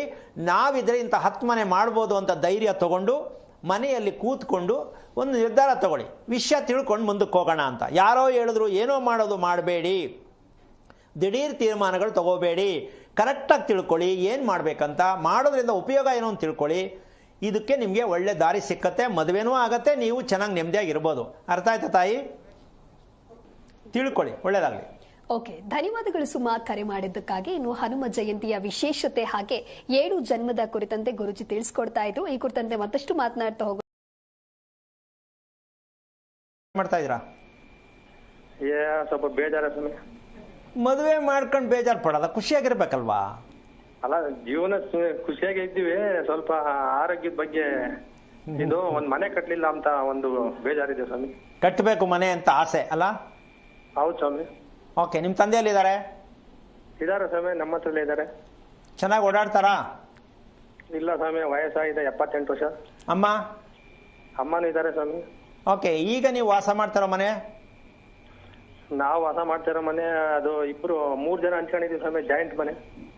3 ಫ್ಯಾಮಿಲಿ ಇದ್ದೀರಾ? ಹ್ಞೂ ಸ್ವಾಮಿ. ನೀವು ಮನೆ ಕಟ್ಟೋದು ಚಂದ ಕಟ್ಟಿದ್ರಿ ಅಂತಲೇ ಅರ್ಥ. ಅದಕ್ಕೆ ಸ್ವಾಮಿ. ಯಾಕೆ ಕೇಳಿಸ್ಕೊಳ್ಳಿ, ಕೂಡ್ ಬರೋದಲ್ಲ, ಕೂಡ್ ಬರಕ್ ನೀವೇನು ಮಾಡಿಲ್ಲ, ಅದಕ್ಕೆ ಕೂಡ್ ಬರ್ತಾ ಇಲ್ಲ. ಈ ಸೈಟ್ ನೋಡ್ಬಿಟ್ಟು ರಿಜಿಸ್ಟರ್ ಆಫೀಸ್ಗೆ ಹೋದ್ರೆ ಅಲ್ಲೂ ವ್ಯತ್ಯಾಸ ಆಗ್ಬಿಟ್ಟು ವಾಪಸ್ ಬರ್ಬೇಕಾಗತ್ತೆ. ಆ ಪರಿಸ್ಥಿತಿಲಿ ಇದೀರಿ ನೀವು. ಹೌದು ಸ್ವಾಮಿ. ಎಲ್ಲ ಅರ್ಧಂಬರ್ಧ. ಹೌದು ಸ್ವಾಮಿ, ಯಾವ್ದು ಕೆಲಸ ಪೂರ್ತಿ ಆಗ್ತಾ ಇಲ್ಲ. ಸರಿ, ಯಾಕೆ ನಿಮ್ಗೆ ಇದೆಲ್ಲ ನಂಬಿಕೆ ಇಲ್ವಾ? ತಿಳ್ಕೊಳ್ಳೋಣ, ನಾನು ನಕ್ಷತ್ರ ಏನು ಕೊಟ್ಟದೆ, ಇದ್ರಲ್ಲಿ ಏನ್ ನಾನು ಮಾಡ್ಬೇಕು ಅಂತ ಯಾಕೆ ತಿಳ್ಕೊಂಡಿಲ್ಲ? ನಾವು ಎಲ್ಲ ಕಡೆ ಕೇಳಿದ್ವಿ ಸ್ವಾಮಿ, ನಕ್ಷತ್ರ ವಿಚಾರವಾಗಿ ಯಾರು ಹೇಳಲ್ಲ, ನೀವು ಅಷ್ಟೇ ಹೇಳೋದು. ಅಂತೂ ಗೊತ್ತಾಯ್ತಾ? ಹೋಗ್ಲಿ, ಬೇರೆ ಕಡೆ ಎಲ್ಲೂ ಎಲ್ಲ ಇಲ್ಲಿ ಮಾತ್ರ ಹೇಳ್ತಾರೆ ಅಂತ. ಹೌದು ಸ್ವಾಮಿ, ಗೊತ್ತಾಯ್ತು. ನೋಡಿ ನಮ್ಮ ದೇಶದ ಕತೆ ಯಾವ ಮಟ್ಟಕ್ಕಾಗಿದೆ. 140 ಕೋಟಿ ಜನಸಂಖ್ಯೆ ನಾನು ಒಬ್ಬ ಬೆಲ್ ಹೊಡೆದ್ರೆ ಎಷ್ಟು ಜನಕ್ಕೆ ಕೇಳಿಸ್ಬೋದು? ಹೌದು ಸ್ವಾಮಿ. ಅಲ್ವಾ? ಹೌದು. ನನಗೆ ಒಂದೊಂದ್ಸಲ ಬೇಜಾರಾಗತ್ತೆ, ಇದು ಬೇಕಾ ನನಗೆ ಅಂತ. ಯಾಕೆ ಅಂದ್ರೆ ಎಲ್ಲ ಒಂದ್ ದಾರಿ, ಇವ್ರದೇ ಒಂದ್ ದಾರಿ ಅಂತ ಅನ್ಸುತ್ತಲ್ಲಮ್ಮ. ಪ್ರಪಂಚನೇ ಒಂದ್ ದಾರಿ, ಇವ್ರದೇ ಒಂದ್ ದಾರಿ. ಹಂಗಂತ ಯಾರು ಎದುರುಗಡೆ ಬಂದು ಕೇಳಿದ್ರೆ ಗಾಳಿ ಬಿಡಿಸ್ತೀನಿ ಅವ್ರಿಗೆ. ಕೇಳಕ್ಕೆ ಧೈರ್ಯ ಯಾವ ಕಾರಣಕ್ಕೂ ಆಗಲ್ಲ. ಕೇಳ್ತಾ ಇದ್ದೀನಿ, ಯಾರು ಬಂದು ಪಕ್ಕದಲ್ಲಿ ಕ್ಯಾಮ್ರಾ ಕೂರ್ಸೋಣ ಒಂದು ಅಂತ ನನಗೂ ಆಸೆ. ಕೇಳಿದ್ರೆ ಐತೆ ಅವ್ರಿಗೆ ಮಾರಿ ಹಬ್ಬ. ಆದರೆ ವಿಷಯ ಇಷ್ಟೇ, ನಾವು ಏನು ಕಲ್ತಿದ್ದೀವಿ, ಏನು ಹೇಳ್ತಾ ಇದ್ದೀವಿ ಅನ್ನೋದು ಮುಖ್ಯ ಅಲ್ಲ, ಎಷ್ಟು ಇದರಲ್ಲಿ ಸತ್ಯ ಇದೆ ಅನ್ನೋದು ಪ್ರತಿಯೊಬ್ಬರು ತಿಳ್ಕೋಬೇಕು. ಹೌದಲ್ಲಮ್ಮ? ಏನೋ ಒಂದು ಕಲ್ತಿದ್ದೀನಿ, ಅಲ್ಲೇನೋ ಒಂದು ಐತೆ, ನಾನು ಓದಿದ್ದೀನಿ, ಅದು ಗೊತ್ತಿದ್ದೀನಿ, ಅದು ಹೇಳ್ತೀನಿ. ಜೆರಾಕ್ಸು, ನಿನಗಂತೂ ಏನೂ ಗೊತ್ತಿಲ್ಲ. ಎಲ್ಲರೂ ಇದೇ ಮಾಡ್ತಾ ಇರೋದು, ಹಿಂದಿಂದ ಮಾಡ್ಕೊಂಬಂದು ಅದೇ ಜನ್ಮಾಂತರ ಕರ್ಮ. ಈ ಶಾಸ್ತ್ರ ಹೇಳೋರ ಕಥೆನೂ ಅದೇನೆ. ಅವ್ರು ಹಿಂದಿಂದ ದೊಡ್ಡವ್ರು, ನಮ್ಮ ಅಪ್ಪನೂ ಅದೇ ಮಾಡಿದ್ರು, ನಮ್ಮ ತಾತನೂ ಅದೇ. ಆಮೇಲೆ ಕೆಲವರು ಭಾರಿ ಚೆನ್ನಾಗಿ ತೋರಿಸ್ತಾರೆ. ವಂಶ ಪಾರಂಪರ್ಯದ ಜ್ಯೋತಿಷ್ಯರಂತೆ. ನನಗೆ ನಗು ಬರುತ್ತೆ, ಅದು ಯಾವುದ್ರಲ್ಲಿ ವಂಶದಲ್ಲಿ ಬಂತೋ ನನಗಂತೂ ಅರ್ಥ ಆಗ್ತಾ ಇಲ್ಲ. ಅಯ್ಯೋ ಇಷ್ಟುದ್ದ ಕೋಡು. ನಿಜಕ್ಕೂ ನಾಚಿಕೆ ಆಗತ್ತೆ, ಬೇಜಾರಾಗತ್ತೆ. ಈ ಸುಳ್ಳು ಹೇಳ್ಕೊಂಡು ಬದುಕಬೇಕಾ ಜೀವನದಲ್ಲಿ ಅಂತ. ಇರಲಿ ಪಾಪ, ಅವ್ರಿಗೇನೋ ಖುಷಿ ಇರ್ಬೋದು, ಇರಲಿ. ವಿಷಯಕ್ಕೆ ಬರೋಣ. ಈಗ ನೀವೇನು ಓದಿರೋದು ಮಹೇಶ್? ಓಕೆ. ನಿಮ್ಮ ಮನೆಯಲ್ಲಿ ಫೋಟೋ ಯಾವ್ದು ಇಟ್ಟಿದ್ದೀರಾ ಸತ್ತೋರ್ದು? ಸತ್ತೋರ್ದು ಇಟ್ಟಿಲ್ಲ ಸ್ವಾಮಿ. ಓಕೆ, ನಿಮ್ಮ ಮನೆಯಲ್ಲಿ ಹೋಗ್ಲಿ ಹಬ್ಬಕ್ಕೆ ಊಟ ಹಾಕ್ತೀರಾ? ಸತ್ತೋರ್ಗೆ ಹಬ್ಬ ಮಾಡ್ತೀರಾ? ಹೋಗ್ಲಿ ಮಾಡ್ತೀವಿ ಸ್ವಾಮಿ, ಮಾರನೇ ಹಬ್ಬದಲ್ಲಿ ಮಾಡ್ತೀವಿ. ಏನದು, ಮರಿ ಕುರಿ ಹೊಡಿತೀರಾ? ಇಲ್ಲ ಸ್ವಾಮಿ, ಎಡೆ ಹಾಕದ ಸಿಹಿ ಅಡಿಗೆ. ಓಕೆ, ಎಷ್ಟು ಜನ ಊಟ ಮಾಡ್ತಾರ ಅವತ್ತು? ಒಂದ್ 15 ಜನ 20 ಜನ ಬಂದ್ರೆ ಒಂದ್ 10 ಜನ ಹಿಂಗ್ ಮಾಡ್ತಾರೆ ಸ್ವಾಮಿ. ಓಕೆ, ಈಗ ನೀವು ಮನೆ ಕಟ್ಟಬೇಕು ಅಂತ ಆಸೆ ಇದೆ ಅಂತಕ್ಕಂಥ ಲೆಕ್ಕಾಚಾರಕ್ಕೆ ನಿಮ್ಮ ಅಮ್ಮನ ಹೊಟ್ಟೆಯಲ್ಲಿ ಹುಟ್ಟಿದಾಗಲೇ ಈ ನಕ್ಷತ್ರದಲ್ಲಿ ಹುಟ್ಟಿದ್ರೆ ಆಸ್ತಿ ಮಾಡಂಗಿಲ್ಲ, ಸೈಟ್ ಮಾಡಂಗಿಲ್ಲ, ಮನೆ ಕಟ್ಟಂಗಿಲ್ಲ, ನೆಮ್ಮದಿಯಾಗಿರಂಗಿಲ್ಲ, ಖುಷಿಯಾಗಿರಂಗಿಲ್ಲ, ಸಂಪಾದನೆ ಮಾಡಂಗಿಲ್ಲ. ಸಂಪಾದನೆ ಮಾಡಿದ್ರು ಯಾರೋ ಟಾಟಾ ಮಾಡಿ ಈಸ್ಕೊಂಡು ಹೋಗ್ಬಿಡ್ತಾರೆ, ಇನ್ನೊಂದು ಕಡೆ ಬಿದ್ದಿರತ್ತೆ. ಅದು ತಗೊಳಕ್ ಹೋದ್ರೆ ಚೀಟಿ ಹಾಕಿದ್ರೆ ಚೀಟಿ ಹಾಕಿದ್ರೆ ಓನರೇ ಓಡೋಗ್ಬಿಡ್ತಾರೆ. ಹೌದು ಸ್ವಾಮಿ, ಹಂಗೆ ಆಯ್ತು. ನಾವು ಮುಂಚೆ ಈ ನಕ್ಷತ್ರದವರು ಚೀಟಿ ಹಾಕಕ್ ಹೋದ್ರೆ ಇವ್ರ ಚೀಟಿ ಉಳಿಸ್ಕೊಂಡಿರ್ತಾರೆ, ಕೊನೆಯಲ್ಲಿ ಎತ್ಕೊಳ್ಳೋಣ ಅಂತ ಅವರೇ ಓಡೋಗ್ಬಿಡ್ತಾರೆ.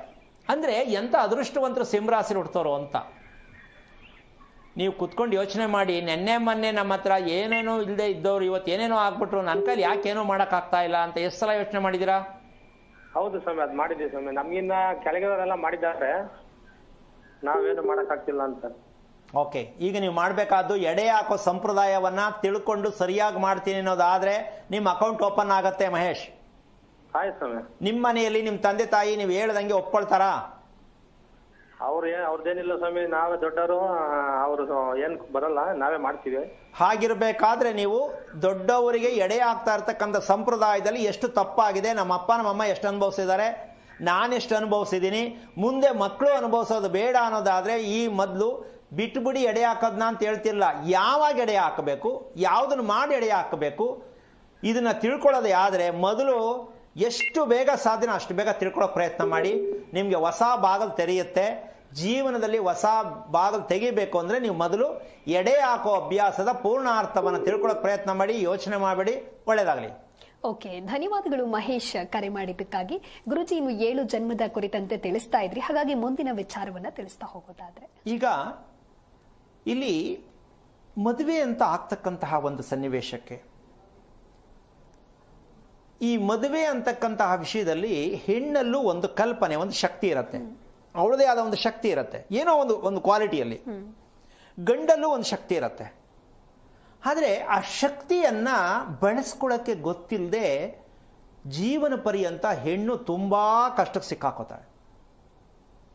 ಗಂಡು ಇಲ್ಲ ಅಂತಿಲ್ಲ, ಹೆಣ್ಣು ಮೊದಲನೇದಾಗಿ ಯಾಕೆಂದ್ರೆ ನಾನು ಏನೋ ಅನ್ಕೊಂಡು ಮದುವೆ ಮಾಡಿಕೊಂಡೆ, ಏನೂ ಆಗ್ತಾ ಇಲ್ಲ, ಈ ರೀತಿಯಾಗಿ ಬೇಸರದಲ್ಲೇ ಇರಬೇಕಾದ್ರೆ ತನ್ನಲ್ಲಿ ಇರ್ತಕ್ಕಂತಹ ಶಕ್ತಿ ಕಂಡಿಡ್ಕೊಳಕ್ಕಾಗಲ್ಲ. ಈ ಕಂಡಿಡ್ಕೋಬೇಕು ಅಂತಕ್ಕಂಥದ್ದು ಒಂದು ಮೊದಲನೇ ಕೆಲಸ ಹೆಣ್ಣಿಗೆ. ಆಮೇಲೆ ಗಂಡನ್ನ ಹೆಂಗೋ ಅಪ್ಪ ಅಮ್ಮ ಹೇಳಿದ್ರೋ, ಇವರೇ ಲವ್ ಮಾಡಿದ್ರೋ, ಏನೋ ಅಕಸ್ಮಾತ್ ಆಯ್ತೋ, ದೇವ್ರ ಬಲನೋ ಏನೋ, ಮದುವೆ ಅಂತೂ ಆಗಿರುತ್ತೆ, ಗಂಡ ಅಂತ ಒಬ್ರು ಇರ್ತಾರೆ, ಹೌದಾ? ಆ ಗಂಡನ ಶಕ್ತಿಯನ್ನ ಹೆಣ್ಣಾದವಳು ವಿಜೃಂಭಿಸಬೇಕು. ನಿನ್ನಲ್ಲಿ ಶಕ್ತಿ ಇದೆ, ಎದ್ದೇಳು ಮೇಲೆ, ಏನೆಲ್ಲ ಮಾಡ್ತೀಯ ನೀನು ಅನ್ನೋದಕ್ಕೆ ಹೆಣ್ಣು ಪ್ರೇರಣೆ ಆಗಬೇಕು ಗಂಡನಿಗೆ. ಇದು ನಿಜವಾದ ಮದುವೆಯ ಮೂಲಾರ್ಥ, ಹೌದಾ ಅಲ್ಲ? ಎಷ್ಟು ಸಂಪಾದನೆ ಮಾಡ್ತೀನಿ, ಎಷ್ಟು ಸಂಬಳ ತತ್ತೀನಿ, ನನ್ನ ಹೆಂಡತಿಗೆ ಏನೇನು ಕೊಡಿಸಿದ್ದೀನಿ ಅಲ್ಲ, ನನ್ನ ಹೆಂಡತಿಯಲ್ಲಿ ಈ ಶಕ್ತಿ ಇದೆ ಗಂಡ ತಿಳ್ಕೋಬೇಕು. ಹೆಂಡತಿ ನನ್ನ ಗಂಡನಲ್ಲಿ ಈ ಅರ್ಹತೆಗಳಿದೆ ತಿಳ್ಕೋಬೇಕು. ಇದೆರಡೂ ತಿಳ್ಕೊಂಡಾಗ ದಾಂಪತ್ಯದ ಸುಖ ಆಹಾ ಪ್ರಪಂಚದಲ್ಲಿ ಯಾರಿಗೂ ಇಲ್ಲ, ನಮ್ಮಂತ ಗಂಡ ಹೆಂಡತಿ ಅನ್ನುವಷ್ಟು ಮಟ್ಟಕ್ಕೆ ಹೋಗ್ಬೋದು. ಇದು ಹೆಂಗೆ ಪೂಜೆ ಮಾಡ್ಬೇಕಾ ಹೇಳಿ ಅಂತ ಹೇಳ್ತಾ ಎಷ್ಟೋ ಜನ ಕಾಯ್ಕೊಂಡಿರ್ತಾರೆ. ನಾನು ಇದೇ ಭಾರಿ ವರ್ಷದಿಂದ ಕಾಯ್ತಾ ಇದ್ದೀನಿ ಸ್ವಾಮಿ, ನಂಗೆ ಸಾಕಾಗ್ಬಿಡೈತೆ ಸದ್ಯ, ಗಂಡ ಹೆಂಡತಿ ತಿಳ್ಕೊಂಬಿಟ್ರೆ ಸಾಕು, ಯಾವ ಪೂಜೆ ಮಾಡ್ಬೇಕು ಹೇಳಿ. ಅಲ್ಲ, ಇದನ್ನ ಫಸ್ಟ್ ಆಪ್ಷನ್ ಹೇಳ್ಕೊಡ್ತೀನಿ. ಕೆಲವರಿಗೆ ಮುಜುಗರ, ನಾಚಿಕೆ ಅನ್ಕೋಬಹುದೇನೋ, ಈ ನಾಚಿಕೆ ಪಟ್ಟಲ್ಲೇ ನಮ್ಮ ಜೀವನ ಹಾಳಾಗ್ತಾ ಇರೋದು. ಕದ್ದು ನೋಡೋದು, ಮುಚ್ಚಿ ನೋಡೋದೆಲ್ಲ ಇದೆ, ಆದ್ರೆ ಓಪನ್ ಆಗಿ ಹೇಳ್ಕೊಳ್ಳೋಕ್ಕೆ ನಾಚಿಕೆ ಅಂದ್ರೆ ಏನು ಮಾಡೋಣ, ಅದಲ್ಲ, ಬಿಟ್ಬಿಡ್ಬೇಕು. ಏನು ಆ ರೀತಿಯಾದ ವಿಚಾರ ಏನಿರಬಹುದು ಅಂತ ಕೆಲವರಿಗೆ ಅರ್ಥ ಆಗಬೇಕು ಅಂತ ಈ ಮಾತು ಹೇಳಿದ್ದೀನಿ. ಇದು ಹೇಳಿದ್ರೆ ಸ್ವಲ್ಪ ಕೆಲವ್ರಿಗೆ ನಗು ಬರುತ್ತೆ, ಕೆಲವ್ರಿಗೆ ಖುಷಿ ಆಗುತ್ತೆ, ಕೆಲವ್ರಿಗೆ ಬೇಜಾರಾಗುತ್ತೆ. ಆ ಥರದ್ದು ಗಂಡ ಹೆಂಡತಿ ನಾವು ಆಗಿಲ್ವಲ್ಲ, ಏನು ಮಾಡೋದು ಅಂತ ಅನ್ಸುತ್ತೆ. ಅದಕ್ಕೆ ಅಪ್ಲಿಕೇಶನ್ ಫಸ್ಟೇ ಆಗ್ತಾ ಇದ್ದೀನಿ. ಆಸೆ ಇರುತ್ತೆ ಗಂಡನ ಬಗ್ಗೆ ಹೆಂಡತಿಗೆ, ಹೆಂಡತಿ ಬಗ್ಗೆ ಗಂಡನಿಗೆ. ಆದರೆ ಈಗ ನಾನು ಹೇಳೋ ವಿಚಾರ ಹೇಳಿದ್ರೆ ಎಷ್ಟೋ ಜನ ನಗುತ್ತಾರೆ, ಅಯ್ಯಪ್ಪ ಈ ಥರನೂ ಇದೆಯಾ? ಪೂಜೆ ಮಾಡೋದು ಕೇಳಿದ್ದೀನಿ, ಶಾಸ್ತ್ರ ಹೇಳೋದು ಕೇಳಿದ್ದೀನಿ, ಗಂಡ ಹೆಂಡತಿ ಶಕ್ತಿಯನ್ನು ಯಾವ ರೀತಿ ಉತ್ಪತ್ತಿ ಆಗಂತ ನಾವು ಕಂಡಿಡ್ಕೋಬೇಕು ಅಂದರೆ ಈ ಥರನೂ ಸಾಧ್ಯನಾ ಅನ್ನೋವಂಥ ಸತ್ಯವನ್ನು ನಿಮ್ಮ ಮುಂದೆ ಇವಾಗ ಇಡಬೇಕು ಅಂತ ಇದ್ದೀನಿ. ಇಟ್ಕೊಳ್ಳೋಣ ಅಂತೀನಮ್ಮ. ಸೊ ವಿಶೇಷ ಏನು ಅಂದರೆ ಇವತ್ತು ಹನುಮತ್ ಜಯಂತಿ ಅಂತಕ್ಕಂಥದ್ದನ್ನೆಲ್ಲ ನಾವು ಬೆಳಗಿಂದ ನೋಡಿ ಮಾಡ್ತಾ ಇದ್ದೀವಿ. ನಮ್ಮ ಗಂಡ ಹೆಂಡತಿಯಲ್ಲಿ ಒಂದು ಹೊಸ ಶಕ್ತಿ ಬರಬೇಕು ಅಂದರೆ ಇವತ್ತು ಪ್ರಯತ್ನವನ್ನ ಮಾಡಿ ನೋಡಿ. ಹನುಮತ್ ಜಯಂತಿಯಿಂದ ಗಂಡ ಹೆಂಡತಿ ಶಕ್ತಿ, ಆ ಶಕ್ತಿ ಏನು ಅಂದರೆ ಪ್ರೀತಿ. ಗಂಡ ಹೆಂಡತಿ ಪ್ರೀತಿ ಬೇಕಲ್ಲ, ಆ ಪ್ರೀತಿ ಇರಬೇಕು ಅಂದರೆ ಶಕ್ತಿ ಬರಬೇಕು.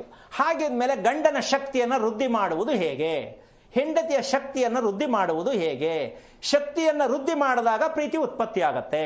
ಪ್ರೀತಿ ಉತ್ಪತ್ತಿಯಾದಾಗ ನೆಮ್ಮದಿಯಾದ ನಿದ್ದೆ ಬರುತ್ತೆ, ಗುಡ್ ಡೇ ಆಗುತ್ತೆ, ಹೌದಾನೆ? ತೃಪ್ತಿಯಾಗಿ ನಿದ್ದೆ ಮಾಡಿದ್ರೆ ಬೆಳಗ್ಗೆ ಹೇಳ್ಬೇಕಾದ್ರೆ ಅಬ್ಬಾ ಬಾ ಬಾಬಾ ಏನು ಖುಷಿಯಾಗಿ ನಿದ್ದೆ ಮಾಡಿದೆ ಅಂತ ಇಬ್ರು ಎದ್ರೆ ಬೆಳಿಗ್ಗೆ ಎದ್ದ ತಕ್ಷಣ ಲೈಲಾ ಮಜ್ನು ಥರ ಇರ್ಬೋದು. ಅವ್ರು ಹೇಳಿದ್ ಇವ್ರ ಮೇರಲ್ಲ, ಇವ್ರು ಹೇಳಿದ್ದು ಅವ್ರ ಮೇರಲ್ಲ. ಇದಾಗ್ತಾ ಇದೆಯೇನಮ್ಮ? ಇಲ್ಲ, ಬರೀ ಕಾದಾಟ, ಏನೋ ಕಟ್ಕೊಂಡೆ, ಇದೆಲ್ಲ ಬೇಡ. ಇದು ಸ್ವಲ್ಪ ಪ್ರಯತ್ನ ಮಾಡಿ ನೋಡಿ. ಇಷ್ಟೊಂದು ವಿಶೇಷವಾಗಿದೆಯಾ ಅಂತ ಹೇಳ್ಕೊಡ್ತೀನಿ.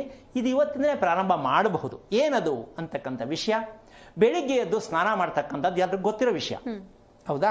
ನಿನ್ನೆ ಕೂಡ ಹೇಳಿದ್ದೀನಿ, ಬೆಚ್ಚನೆಯ ಸ್ನಾನ ಮಾಡೋ ಅಭ್ಯಾಸ ಇಟ್ಕೊಂಡ್ರೆ ಗಂಡ ಹೆಂಡತಿ ತುಂಬಾ ಒಳ್ಳೇದು ಅಂತ ಹೇಳಿದೆ ತಾನೆ? ಬೆಚ್ಚನೆಯ ಸ್ನಾನ ಅಂದ್ರೆ ಆ ಬೆಚ್ಚನೆಯೇ ದೇಹದಲ್ಲಿರ್ತಕ್ಕಂಥ ಶಕ್ತಿಯನ್ನ ಹೆವಿ ಹೈ ವೋಲ್ಟೇಜ್ ತಗೊಂಡೋಗುತ್ತೆ.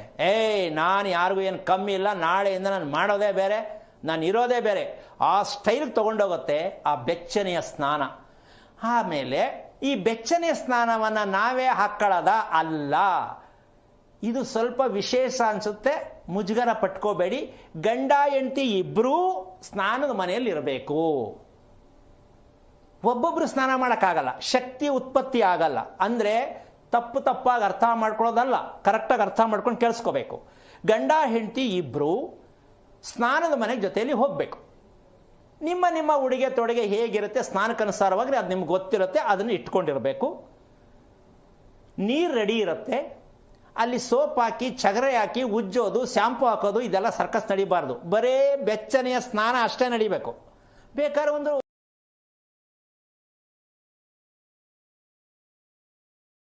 ಖುಷಿಯಾಗಿರ್ಬೇಕಂದ್ರೆ ಅಲ್ಲಿ ಗಂಡು ಮತ್ತು ಹೆಣ್ಣು ಇವರು ಅವರ ಬೆನ್ನಿನ ಮೇಲೋ ಅವರು ಇವ್ರ ಬೆನ್ನಿನ ಮೇಲೋ ಒಂದು 5 ತಂಬಿಗೆ ನೀರನ್ನು ಎಷ್ಟು ತಡೆಯೋಷ್ಟು ಅಷ್ಟು ಬಿಸಿ ನೀರನ್ನು ಕುತ್ತಿಗೆ ಮತ್ತು ಬೆನ್ನು ಸ್ಟ್ರೈಟ್ ಇರಬೇಕು, ಬೆಂಡಾಗಿರಬೇಕು. ಆ ನೀರು ಸ್ನಾನನ ಕುತ್ತಿಗೆ ಭಾಗದಲ್ಲಿ ನೀರು ಹಾಕಿದ್ರೆ ಕ್ಲೀನಾಗಿ ಬೆನ್ನಿನ ಮಧ್ಯಭಾಗ ನೀರು ಹರ್ಕೊಂಡು ಬರುತ್ತೆ, ಕುತ್ತಿಗೆ ಭಾಗದಲ್ಲಿ ನೀರು ಬೀಳುತ್ತೆ. ಬಗ್ಗಿರಬೇಕು, ಸ್ಟ್ರೈಟ್ ಇರಬೇಕು. ಕತ್ತಿನ ಭಾಗ ಬೆನ್ನಿನ ಭಾಗ ಸ್ಟ್ರೈಟ್ ಆಗಿ ಬಗ್ಗಿರಬೇಕು. ಆ ಬೆನ್ನಿನ ಮೇಲೆ ನೀರನ್ನು ನಿಧಾನಕ್ಕೆ ಮಧ್ಯಭಾಗದಲ್ಲಿ ನೀರು ಬಿಡಬೇಕು ಹೆಂಡತಿ ಒಂದ್ಸಲ. ಮತ್ತು ಅದೇ ರೀತಿ ಗಂಡ ರಿಪೀಟ್ ಆ ಥರನೇ ಮಾಡ್ತಕ್ಕಂಥದ್ದು. ಒಂದು ರೀತಿಯಲ್ಲಿ ನಿಮಗೆ ಹೇಗೆ ಅನಿಸುತ್ತೆ ಅಂದರೆ ನಿಜಕ್ಕೂ ನಾಳೆ ನೀವು ದಯವಿಟ್ಟು ಕರೆ ಮಾಡ್ಬೋದು. ಅಯ್ಯಪ್ಪ ಇಷ್ಟೊಂದು ರಹಸ್ಯ ಅಡಗಿದೆಯಾ? ನಿದ್ದೆ ಬರಲ್ಲ ಸ್ವಾಮಿ, ಯೋಚನೆ ಬರುತ್ತೆ ಸ್ವಾಮಿ, ಕನಸು ಬೀಳುತ್ತೆ ಸ್ವಾಮಿ, ಇದಕ್ಕೆಲ್ಲ ಮೆಡಿಷನ್ ಇದೆ ರೀ. ಗಂಡ ಹೆಂಡತಿ ಒಟ್ಟಿಗೆ ಸ್ನಾನ ಯಾರಿಗುಂಟು ಯಾರಿಗಿಲ್ಲ. ಯಾವತ್ತೋ ಮದುವೆ ಮಾಡ್ಕೊಂಡೆ ಸ್ವಾಮಿ, ಹೆಂಡತಿ ಸರಿಗೆ ಮಾತಾಡಲ್ಲ, ಗಂಡ ಸರಿಗೆ ಮಾತಾಡಲ್ಲ. ಮಾಡಿ ನೋಡಿ. ನಾಚಿಕೆ ಯಾಕೆ? ಅದೆಂಥದ್ದು ನಾಚಿಕೆ ಅಂತ ನಿಮ್ಗೈತೋ ಇಲ್ಲೋ ನಂಗೆ ಗೊತ್ತಿಲ್ಲ. ಆದರೆ ನಾನು ಹೇಳಬೇಕಾದ ಧರ್ಮ ಹೇಳ್ತಾ ಇದ್ದೀನಿ. ಈ ರೀತಿಯಾಗಿ ಮಲಗಕ್ಕೆ ಮುಂಚೆ ಏನೆಲ್ಲ ರಾಮಾಯಣ ಇರುತ್ತೋ ಮೈಂಡಲ್ಲಿ ಅದೆಲ್ಲ ಇಳಿಯುತ್ತೆ. ತಲೆಗೆ ಸ್ನಾನ ದಯವಿಟ್ಟು ಮಾಡಬೇಡಿ. ನಾನು ಹೇಳಿದ್ದೀನಿ, ತಲೆಗೆ ಸ್ನಾನ ಅಲ್ಲ, ಬೆನ್ನಿನ ಭಾಗಕ್ಕೆ ಮಧ್ಯಭಾಗಕ್ಕೆ. ಇದು ಮೆದುಳಿನ ಕೊಂಡಿ ಇರುತ್ತಮ್ಮ, ಕುತ್ತಿಗೆಯಲ್ಲಿ ಮೆದುಳಿನ ಕೊಂಡಿ ಇರುತ್ತೆ. ಆ ಬಿಸಿ ಬಿದ್ದ ತಕ್ಷಣ, ಬಿಸಿ ಅಂದ ತಕ್ಷಣ ಎವಿ ಬಿಸಿ ಹಾಕೊಂಡು ಅದು ಬೇರೆ ಗ್ರಾಚಾರ ಮಾಡ್ಕೊಂಡಿರ, ಹೇಳೋದು ಒಂದು ಕಷ್ಟನೇ, ಏನೋ ಮಾಡ್ಕೊಳಕ್ಕೆ ಹೋಗ್ಬಿಟ್ಟಿರ. ತಡೆಯುವಷ್ಟು ಮಟ್ಟಿಗೆ ಬಿಸಿ ಇರಬೇಕು. ಈ ರೀತಿಯಾಗಿ ಮಾಡಿಕೊಂಡು ನೇರವಾಗಿ ಊಟಕ್ಕೆ ಮುಂಚೆ ಮಾಡಬೇಕು. ಮತ್ತೆ ಹೇಳಿದ್ದೀನಿ, ರಾತ್ರಿ ಊಟ ಮಾಡೋರಿಗೆ ಇದು ಯಾವುದೇ ಕಾರಣಕ್ಕೂ ಆಗಲ್ಲ. ಸಂಜೆ ಊಟ ಮುಗಿಸಿರಬೇಕು. ರಾತ್ರಿ ಸ್ನಾನ ಆದ ತಕ್ಷಣ ಬೆಚ್ಚನೆಯ ಹಾಲು, ಹಣ್ಣು ಅದನ್ನು ತಗೋಬೇಕು. ಯಾಕೆ ಅಂದರೆ ನೀವು ಸಂಜೆ ಊಟ ಮಾಡಿರೋದು ಹಣ್ಣು ಮತ್ತು ಹಾಲು ತಗೊಂಡ್ರೆ ಕಂಪ್ಲೀಟಾಗಿ ನೀವು ಮಲ್ಕೊಂಡಾಗ ಓಡಾಡಬೇಕು. ಇಲ್ಲಿ ಏನಾಗುತ್ತೆ, ದೇಹವನ್ನು ರಿಪೇರಿ ಮಾಡೋಕ್ಕೆ 2 ವಿಧ ಇದೆಯಮ್ಮ. ದೇಹ ರಿಪೇರಿ ಆಗಬೇಕು. ನಂಬರ್ 1 ಓಡಬೇಕು. ಯಾರು ಓಡ್ತಾ ಇದ್ದಾರೆ? ಓಡಲ್ಲ. ದೇಹ ಪ್ರತಿದಿನ ಓಡುವಂತಹ ಸ್ಥಿತಿ ಅಭ್ಯಾಸ ಹೆಣ್ಣಿಗಾಗಲಿ ಗಂಡಿಗಾಗಲಿ ಇರಬೇಕು. ಓಡಬೇಕು. ಇನ್ನೊಂದು ಓರಾಡಬೇಕು. ಬದುಕುವುದಕ್ಕೆ ಹೋರಾಟ, ಇದೇ ದೈವಶಕ್ತಿ. ನಾವು ಅಯ್ಯೋ ಸಾಕಾಗ್ಬಿಟ್ಟೈತಿ ಅಂತಿರಲ್ಲ, ಇವರು ಸೋಮಾರಿಗಳಿಗೆ ನಾವೇನು ಹೇಳೋಕ್ಕಾಗಲ್ಲ. 2 ವಿಧಾನವನ್ನು ಕಲ್ತಿರ್ಬೇಕು ಗಂಡ ಹೆಂಡತಿ. ಇದನ್ನು ಕಲ್ತ್ಕೊಂಡ್ರೆ ಮಕ್ಕಳು ಕಲ್ತ್ಕೋತಾರೆ. ಒಂದು ಓಡಬೇಕು ಅಭ್ಯಾಸ, ಇನ್ನೊಂದು ಹೋರಾಟ ಮಾಡಬೇಕು. ಏನು ಸೋಲ್ಬಾರ್ದು. ನಾನು ಜೀವನದಲ್ಲಿ ಬದುಕಲೇಬೇಕು, ಶಕ್ತಿವಂತರಾಗಲೇಬೇಕು, ನನ್ನ ಮಕ್ಕಳಿಗೆ ಒಳ್ಳೆ ರೀತಿ ಕರ್ಕೊಂಡು ಹೋಗಲೇಬೇಕು, ನಾವು ಗಂಡ ಹೆಂಡತಿ ಶಕ್ತಿವಂತರಾಗಿರಬೇಕು ಅನ್ನೋ ಒಂದು ಚಾಲೆಂಜು. ಇದೇ ಹೋರಾಟ. ಸೋಲ್ಬಾರ್ದು, ಬೇಜಾರಾಗಬಾರ್ದು, ಕೋಪ ಮಾಡ್ಕೋಬಾರ್ದು. ಈ ರೀತಿಯಾಗಿರ್ತಕ್ಕಂಥ ಸ್ನಾನವನ್ನು ಇವತ್ತು ಪ್ರಾರಂಭ ಮಾಡಿದ್ರೆ ಆಂಜನೇಯರು ನಿಮಗೆ ಒಂದು ಶಕ್ತಿಯನ್ನು ಕೊಡ್ತಕ್ಕಂತಹ ಒಂದು ಅಮೂಲ್ಯವಾಗಿರ್ತಕ್ಕಂಥ ಒಂದು ಪ್ರಯತ್ನ. ನಾಳೆ ಕಾರ್ಯಕ್ರಮದಲ್ಲಿ ದಯವಿಟ್ಟು ಕರೆಯನ್ನು ಮಾಡಿ ವಿಷಯವನ್ನು ತಿಳ್ಕೋಬೋದು. ಏನೆಲ್ಲ ಇದೆ ಅಂತ ನಿಮ್ಮ ಬಾಯಿಂದ ಕೇಳಬೇಕು, ನಾನು ಹೇಳೋದಲ್ಲ. ಆ ರೀತಿ ಸ್ನಾನ ಮಾಡೋದ್ರಿಂದ ಬೆನ್ನಿನ ಭಾಗವನ್ನು ಎಷ್ಟು ಮಟ್ಟಕ್ಕೆ ನಾವು ಗುರುತಿಸ್ಕೋಬೇಕು ಅನ್ನೋದು ನಮ್ಮ ಜನಕ್ಕೆ ಇಲ್ಲಿಯವರೆಗೂ ಜನ್ಮಾಂತರದಿಂದನೂ ಕೂಡಿ ಬಂದಿಲ್ಲ. ಸರಿ ಗುರುಜಿ, ಈ ಕುರಿತಂತೆ ಮತ್ತಷ್ಟು ಮಾತನಾಡ್ತಾ ಹೋಗೋಣ. ಕಾಲರ್ ಒಬ್ರು ಇದ್ದಾರೆ, ಮಾತನಾಡ್ಬಿಡೋಣ. ಕನಕಪುರದಿಂದ ಉಮಾ ಅಂತ ಹೇಳಿ ಕರೆ ಮಾಡಿದ್ದಾರೆ. ನಮಸ್ಕಾರ ಉಮಾ. ಹಾ, ಜ್ಯೇಷ್ಠ ನಕ್ಷತ್ರ ಮೇಡಮ್, ಗುರುಜಿ ಹತ್ರ ಮಾತಾಡ್ಬೇಕಿತ್ತು. ಓಕೆ, ನಿಮ್ಮ ಪ್ರಶ್ನೆ ಏನು ಅಂತ ಹೇಳಿ ತಿಳಿಸಿ. ನಮ್ಗೆ ಆರೋಗ್ಯ ಸಮಸ್ಯೆ ಮೇಡಮ್, ವೆರಿಕೋಸ್ ತುಂಬಾ ಜಾಸ್ತಿ ಆಗ್ಬಿಟ್ಟಿದೆ, ನಿಂತ್ಕೊಳ್ಳಕ್ಕೆ ಆಗಲ್ಲ ಮೇಡಮ್. ಹಲೋ. ಹಾ ನಮಸ್ಕಾರ. ನನಗೆ ವೆರಿಕೋಸ್ ಜಾಸ್ತಿ. ನನ್ನ ಓಕೆ ಓಕೆ, ಏನು ಓದಿದ್ಯಮ್ಮ? PUC. ಮದುವೆ ಆಯ್ತಾ? ಹಾ ಆಗಿದೆ. ಅದು 50 ವರ್ಷ. ನನಗೆ 50 ವರ್ಷ ಆಗಿದೆ. 25 ವರ್ಷ ಆಯ್ತು ಮದುವೆ ಆಗಿ. ಹೇಗೆ ಕಳ್ದಿದ್ಯಮ್ಮ ಮದುವೆ ಜೀವನನ? ಸ್ವಲ್ಪ ಆಗ್ತಾನೆ, ಹೆಂಗೋ ಅಡ್ಜಸ್ಟ್ ಮಾಡ್ಕೊಂಡು ಹೋಗಿದ್ದೀನಿ. ಕೋಪ ಬರಲ್ವಾ ನಿನ್ಗೆ? ಏನಕ್ಕೆ ಬೇಕಿತ್ತು ಮದುವೆ ಅಂತ? ಬಂದಿದೆ, ಅದು ನಾರ್ಮಲ್ ಮಾಡ್ಕೊಂಡ್ಬಿಡ್ತೀನಿ. ಸ್ವಲ್ಪ ಅಡ್ಜಸ್ಟ್ ಮಾಡ್ಕೊಂಡು ಹೋಗೋಣ. ಅಲ್ಲ, ಅಡ್ಜಸ್ಟ್ ಮಾಡ್ಕೊಂಡು ಹೋಗ್ಬಾರ್ದು ಕಣಮ್ಮ, ರಿಪೇರಿ ಮಾಡ್ಕೋಬೇಕು. ಈಗ ಸ್ವಲ್ಪ ಪರವಾಗಿಲ್ಲ, ಜೀವನ ಸುಧಾರಿಸಿದೆ, ಸ್ವಲ್ಪ ಉಸಿರಾಡಂಗ ಆಗಿದೆ. Very good. ಯಾವ್ದ್ರ ಕಾರಣ? ಏನ್ ಕಾರಣ? ಸ್ವಲ್ಪ ತುಂಬಿದ ಮನೆ ಸ್ವಲ್ಪ ಇದ್ದೇ, ಈಗ ಸ್ವಲ್ಪ ಚೆನ್ನಾಗಿದ್ದೀನಿ. ಆರೋಗ್ಯ ಸಮಸ್ಯೆ ಜಾಸ್ತಿ. ಓಕೆ, ಎಷ್ಟು ವರ್ಷದಿಂದ ನಿಮ್ಗೆ ಆರೋಗ್ಯ ಸಮಸ್ಯೆ ಅಂತಿದೆಯಮ್ಮ? 3-4 ವರ್ಷದಿಂದ ವೆರಿಕೋಸಿಗೆ ಜಾಸ್ತಿ ಆಗ್ಬಿಡ್ತು. ಅದು ಒಂದನ್ನೇ ಜಾಸ್ತಿ ಹೇಳಕ್ ಹೋಗ್ಬೇಡ. ಆರೋಗ್ಯ ಅಂತಕ್ಕಂಥ ವಿಚಾರ ನಿನ್ನ ದೇಹದಲ್ಲಿ ಇರ್ತಕ್ಕಂಥದ್ದು ನೀನ್ ಗುರ್ತಿಸ್ಕೊಂಡು ಎಷ್ಟು ವರ್ಷ ಆಯ್ತು ಅಂತ. ಇದು ಬಿಡು, ವೆರಿಕೋಸ್ ಬಂದ್ ವಿಚಾರ ಬೇಡ. ಮಾಮೂಲಿ ನನ್ನ ಮನಸ್ಸು ನೆಮ್ಮದಿ ಶಾಂತಿ ಬೇಕಲ್ವಾ? 10 ವರ್ಷದಿಂದ ಸ್ವಲ್ಪ ಸ್ವಲ್ಪ ಬಿಪಿ ರೀಸೆಂಟ್ ಆಗಿ ಒಂದ್ 2 ವರ್ಷದಿಂದ ಸ್ವಲ್ಪ ಮನಸ್ತಾಪ ಎಲ್ಲ ಆಗ್ತದೆ. 10 ವರ್ಷದಿಂದ ನೋಡ್ಕೊಂಡು ಬಂದಿದೆ. ಈಗ ಸ್ವಲ್ಪ ಜೀವನ ಪರವಾಗಿಲ್ಲ. ಅಲ್ಲ, ಜೀವನ ಓಕೆ. ಬಿಪಿ ಏನು? ಐ ಬಿಪಿನ ಲೋ ಬಿಪಿನ ಹೇಗೆ? ಐ ಬಿಪಿನೇ. ನಿನಗೆ ಬೇಜಾರಾಗಲ್ವಾ ಇದೇನಿದು ಬಿಪಿ ಈ ವಯಸ್ಸಿಗೆ ಬಂತಲ್ಲ ಅಂತ? ಓಕೆ, ವಿಷಯಕ್ಕೆ ಬರೋಣ. ಇದೆಲ್ಲ ನಂಬಿಕೆ ಇದೆಯಾ ನಿಂಗೆ? ತಿಳ್ಕೊಳ್ಳುವಂಥದ್ದು ಇದೆ ವಿದ್ಯೆ, ಒಂದು ನಮ್ಮ ದೇಹದ ಬಗ್ಗೆ ಮನಸ್ಸಿನ ಬಗ್ಗೆ ಒಂದು ವಿದ್ಯೆ ಇದೆ ಅಂತ ಗೊತ್ತಿತ್ತಾ, ಇರ್ಲಿಲ್ವಾ ನಿಂಗೆ? ಮೊದ್ಲಿಗೆ ಅಷ್ಟು ಗೊತ್ತಿಲ್ಲ. ಇವಾಗ ನಿಮ್ಮ ಪ್ರೋಗ್ರಾಮ್ ನೋಡಿದ್ಮೇಲೆ ಸ್ವಲ್ಪ ಜ್ಞಾನ ಬೆಳೆದಿದೆ. ಒಬ್ಬ ಕೈ ತಪ್ಪಲೆ ನಾನೇ ಹೊಡಿಬೇಕಣಮ್ಮ. ಅಂತೂ ಜ್ಞಾನ ಅಂತ ಹೇಳಿದಾರ, ತುಂಬಾ ಖುಷಿ ಆಗ್ತಾ ಇದೆ ನಂಗೆ. ಓಕೆ, ಈಗ ವಿಷಯಕ್ಕೆ ಬರೋಣ. ಒಂದು ನಿನಗೆ ಸ್ವಲ್ಪ ಒಂದು 3 ದಿನ 2 ಭಾಗ ಮಾಡ್ಕೊಳ್ಳೋಣ ಒಂದು ವಾರದಲ್ಲಿ. ಒಂದು 3 ದಿನ ಲೂಸ್ ಮೋಷನ್ ಟೈಪ್ ಹಾಕೋದು, ಒಂದು ಸ್ವಲ್ಪ ಟೈಟ್ ಮೋಷನ್ ಆಗೋದು. ಈ ವ್ಯತ್ಯಾಸ ನಿನಗೆ ಎಷ್ಟು ಕಿರಿಕಿರಿ ಆಗತ್ತೆ? ಟೈಟ್ ಮೋಷನ್ ಇಲ್ಲ, ತಿಂದ ತಕ್ಷಣ ಹೋಗ್ಬೇಕು ಅನ್ಸುತ್ತೆ. ಅದೇ ವಿಷಯಕ್ಕೆ ಬಾ ಸ್ವಲ್ಪ. ಈಗ ನಿನ್ಗೆ ಏನೆಲ್ಲಾ ರೋಗ, ಬಿಪಿ, ಇನ್ನೊಂದು ನೀನ್ ಏನೇನ್ ಹೇಳ್ಕೊಂಡಿದ್ಯೋ, ಏನೇನ್ ತಿಳ್ಕೊಂಡಿದ್ಯೋ, ಇದು ನಿನ್ನ ದೇಹದಲ್ಲಿ ಇರ್ತಕ್ಕಂತಹ ಕ್ರಿಯೆ, ಅಂದ್ರೆ ವಿಸರ್ಜನಾ ಕ್ರಿಯೆ ಲೋಪ ಇರುವ ಕಾರಣ. ನೀವು ಒಬ್ಳೇ ಅಲ್ಲ, ಪ್ರಪಂಚಾದ್ಯಂತ ಪ್ರತಿಯೊಬ್ಬರಿಗೂ ಬಿಪಿ, ಶುಗರು ಪ್ರತಿಯೊಂದು ಬರ್ತಕ್ಕಂಥದ್ದು ಈ ಪ್ರಾಬ್ಲಮ್ ಅಲ್ಲಿ ಅಂತ ಇಲ್ಲಿವರೆಗೂ ಅಕೌಂಟ್ ಓಪನ್ ಆಗಿಲ್ಲ. ರೋಗಗಳ ಸರಮಾಲೆ ಇರ್ತಕ್ಕಂಥದ್ದು ಇದರಲ್ಲೇ ಇಲ್ಲ. ನಾವು ಅಪ್ರಾಣೆ ಒಪ್ಕೊಳ್ಳಲ್ಲ. ಯಾಕೆಂದ್ರೆ ಮೆಡಿಸಿನ್ ತಗೊಂಡೇ ಸಾಯ್ಬೇಕು ನಾವು. ಇದನ್ನ ನಿನ್ನ ಮಗುವಾಗಿ ಹುಟ್ಟದಲ್ಲ, ನಿಮ್ಮ ತಾಯಿ, ಅಲ್ಲಿಂದನೂ ಈ ಫ್ಯಾಕ್ಟ್ರಿ ಇದೇ ಪ್ರಾಬ್ಲಮ್ ಇದೆ. ನಿಮ್ಮ ತಾಯಿ ಇದಾರಲ್ಲ ಅಮ್ಮ, ಕೇಳಿಸ್ಕೊತಾ ಇದೆಯಾ? ಕೇಳಿಸ್ತಾ ಇದೆ. ನಮ್ಮ ತಾಯಿ ಅಭ್ಯಾಸಗಳು ಈ ಅಭ್ಯಾಸನ ಹೇಳಿದ್ನಲ್ಲಮ್ಮ, ಲೂಸ್ ಮೋಷನ್, ಟೈಟ್ ಮೋಷನ್ ಅಂತಕ್ಕಂಥ ವಿಚಾರ ಏನಿದೆ, ಈ ಕ್ರಮಗಳು ತಾಯಿಯಲ್ಲಿ ಇರ್ತಕ್ಕಂತಹ ಒಂದು ವಿಚಾರ, ತಂದೆಯಲ್ಲಿ ಇರ್ತಕ್ಕಂಥ ವಿಚಾರ. ಈ ಗಮನಿಸ್ಕೊಂಡಾಗ ಮಕ್ಕಳಲ್ಲಿ ರೋಗಗಳು ಎಷ್ಟು ಬರುತ್ತೆ ಅಂತಕ್ಕಂಥದ್ದು ಈ ಭಾಗವನ್ನ ಗುರುತಿಸ್ಬೇಕು ಅಂತ ಯಾವ ತಂದೆ ತಾಯಿಗೂ ಗೊತ್ತಿಲ್ಲ. ಇದು ಯಾವ ಮೆಡಿಕಲ್ ಅಲ್ಲೂ ಇನ್ನೂ ಗೊತ್ತಾಗಿಲ್ಲ, ಹೇಳ್ತಾರೇನೋ ಗೊತ್ತಿಲ್ಲ. ಆದ್ರೆ ಶಾಸ್ತ್ರ ಹೇಳೋರು ಮೊದಲೇ ಗೊತ್ತಿಲ್ಲ, ಮದುವೆ ಮಾಡಿಸೋರ್ಗಂತೂ ಈ ವಿಚಾರನೇ ಗೊತ್ತಿಲ್ಲ. ಇದೆಲ್ಲ ಒಳಗಡೆ ಹಂಗೆ ಬಂದ್ ಮಾಡ್ಬಿಟ್ಟು ಮದುವೆ ಮಾಡ್ಬಿಡ್ತಾರೆ. ತುಂಬಾ ಸೂಪರ್ ಆಗದೆ 32 ಗಣಕೂಟ ಅಂತ. ಈ ಒಳಗಡೆ ಇರೋದು ಕ್ಲೀನ್ ಮಾಡೋದು ಯಾರು?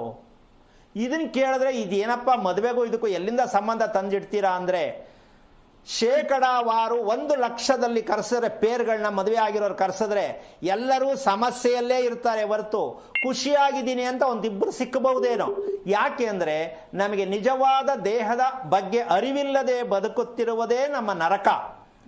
ಎಷ್ಟು ಬೇಜಾರಾಗುತ್ತೆ ಅಂದ್ರೆ, ಅದೊಂದು ಭಾಗದಲ್ಲಿ ಮನೆಗೆ ದೇವರ ಮನೆ ಇರೋದು ಬೇಡ, ನಮ್ಮ ದೇಹದಲ್ಲಿರ್ತಕ್ಕಂತಹ ಬೇಡದೇ ಇರೋದು ಹೊರಗಡೆ ಹೋಗ್ಬಿಟ್ರೆ ಅದಕ್ಕಿನ್ನ ಪವಿತ್ರವಾದ ದೇವರು ಇನ್ನೊಂದಿಲ್ಲ. ನಾವು ದೇವ್ರ ಮನೆಗೆ ಕಚ್ಕೊಂಡ್ಬಿಟ್ಟಿದೀವಿ. 5 ಲಕ್ಷ ಖರ್ಚು ಮಾಡಿದ್ರು ಸರಿ, ಒಳ್ಳೆ ದೇವ್ರ ಮನೆ ಆಗ್ಬೇಕು. ಇವ್ರ ದೇಹ ಅಂತೂ ಎಲ್ಲ ಕೊಳ್ತೋಗಿರುತ್ತೆ ಒಳಗಡೆ ಗೊತ್ತಿಲ್ಲದೆ. ಇದೆಲ್ಲ ಕೇಳಕ್ಕೆ ಒಂಥರ ಬೇಜಾರಾಗ್ಬೋದು. ನಿಮ್ಮ ದೇಹದಲ್ಲಿ ಎಲ್ಲವೂ ಇದೆ ಅಂತ ತಿಳ್ಕೊಳ್ಳೋದಕ್ಕೆ ನಿನ್ನ ಮೂಲಕ ಎಲ್ರಿಗೂ ಅರ್ಥ ಆಗಲಿ. ಆದ್ರೆ ಹೇಳ್ಕೊಂಡ ತಕ್ಷಣ ಸಲೀಸಾಗಿ ಸರ್ ಮಾಡ್ಕೊಳಕ್ಕೂ ಆಗಲ್ಲ. ಸರ್ ಮಾಡ್ಕೋಬೇಕಂದ್ರೆ ಅದಕ್ಕೆ ತುಂಬಾ ತಿಳ್ಕೊಳ್ಬೇಕಾಗತ್ತೆ, ತಿಳ್ಕೊಬೇಕಾಗತ್ತೆ, ಅದನ್ನ ರಿಪೇರಿ ಮಾಡ್ಕೋಬೇಕಾಗತ್ತೆ. ಇವೆಲ್ಲವನ್ನು ಇರೋದಕ್ಕೆ ಆರೋಗ್ಯ ರಹಸ್ಯ ಕಾರ್ಯಕ್ರಮ ಇರೋದು ಅಂತ ನೀವೆಲ್ಲರೂ ಧೈರ್ಯದಿಂದ ಇದ್ದು ನಾವು ದೇಹವನ್ನ ರಿಪೇರಿ ಮಾಡ್ಕೋಬೇಕು ಅನ್ನೋ ಅದಾದ್ರೆ ನಾವು ರೆಡಿ ಇದೀವಿ, ರಿಪೇರಿ ಮಾಡಿಸ್ತೀವಿ. ಯಾವುದರಿಂದ? ಊಟದಿಂದ. ನಾವು ಕೇಳ್ತಾ ಇರೋದು ಯಾವುದು? ಪೂಜೆ ಮಾಡ್ಬೇಕಾ, ವ್ರತ ಮಾಡ್ಬೇಕಾ? ಈ ರೀತಿಯಾಗಿರ್ತಕ್ಕಂತಹ ವಿಚಾರಗಳನ್ನ ಸೈಡ್ಗಿಟ್ಟು ನಮ್ಮ ದೇಹವನ್ನ ಶುಚಿ ಮಾಡ್ಕೋಬೇಕು ಅಂತಕ್ಕಂಥ ವಿಚಾರವನ್ನು ಪ್ರಯತ್ನ ಮಾಡಿದ್ರೆ, ಅಮ್ಮ ನಿನ್ಗೆ ಅರ್ಥ ಆಯ್ತಾ? ಈಗ ನೀನು ಮಾಡಬೇಕಾದ ಕೆಲಸ, ಬಾಳೆ ಎಲೆಯಲ್ಲಿ ಊಟ ಮಾಡ್ತಕ್ಕಂಥ ಅಭ್ಯಾಸ. ರಾತ್ರಿ ಊಟ ಬೇಡ, ಸಂಜೆ ಊಟ ಮಾಡಬೇಕು. ಬಾಳೆ ಎಲೆಯಲ್ಲಿ ಊಟ ಮಾಡಬೇಕು. ತಾಜಾ ಊಟ.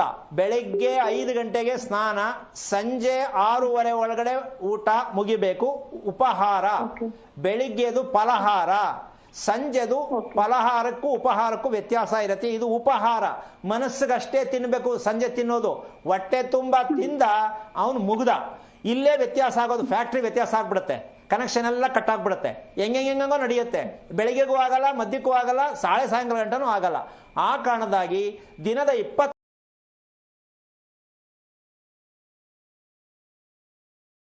ನಾವು ತಿಂದಂತ ಆಹಾರ ಸೂರ್ಯ ಹುಟ್ಟೋದ್ರೊಳಗಡೆ ದೇಹ ಕ್ಲೀನ್ ಆಗಿರುತ್ತಲ್ಲ, ಅವರೇ ಅದೃಷ್ಟವಂತರು, ಕೋಟಿವಂತರು, ದೀರ್ಘಾಯುಷ್ವಂತರು, 100 ವರ್ಷ ಬಾಳಿ ಬದುಕಕ್ಕೆ ರೆಡಿ. 8:30, 9 ಗಂಟೆ ಮೇಲೆ ಯಾರು ಟಾಯ್ಲೆಟ್ಗೆ ವಾಶ್ರೂಮ್ಗೆ ಹೋಗ್ತಾರೋ ಅವ್ರ ಜೀವನ ನಮೋ ನಮ. ರೋಗದ ದೇಹ, ರೋಗದ ನಿದ್ದೆ ಅಷ್ಟೇ. ಇದಕ್ಕೆ ರಿಪೇರಿ ಇಲ್ಲ. ಇದನ್ನ ಪ್ರಯತ್ನ ಮಾಡು, ಒಂದು 3 ದಿನ ನೋಡು, ಆಮೇಲೆ ತಿಳ್ಕೊಳ್ಳೋಕೆ ಪ್ರಯತ್ನ ಮಾಡು, ಎಲ್ಲವೂ ಸರಿ ಹೋಗುತ್ತೆ. ಜ್ಯೇಷ್ಠ ನಕ್ಷತ್ರ ದಾಂಪತ್ಯಕ್ಕೆ, ಸಂಸಾರಕ್ಕೆ ಸ್ವಲ್ಪ ಹಿಂಗಾಗತ್ತೆ. ಕಾರಣ ಮನಃಶಾಂತಿ ಇಲ್ಲದ ನಕ್ಷತ್ರ ಯಾವುದು? ಜ್ಯೇಷ್ಠ. ದಾಂಪತ್ಯ ಕ್ವಾಲಿಟಿ ಇಲ್ಲದೆ ಇರೋ ನಕ್ಷತ್ರ ಯಾವುದು? ಜ್ಯೇಷ್ಠ. ಯೋಚನೆ ಮಾಡ್ಕೊಂಡಿರೋದು ಯಾವುದು? ಜ್ಯೇಷ್ಠ. ಕನಸು ಕಾಣೋ ನಕ್ಷತ್ರ ಯಾವುದು? ಜ್ಯೇಷ್ಠ. ತಿಳ್ಕೊಳ್ಳೋಕೆ ಪ್ರಯತ್ನ ಮಾಡು. ಒಳ್ಳೆದಾಗಲಿ.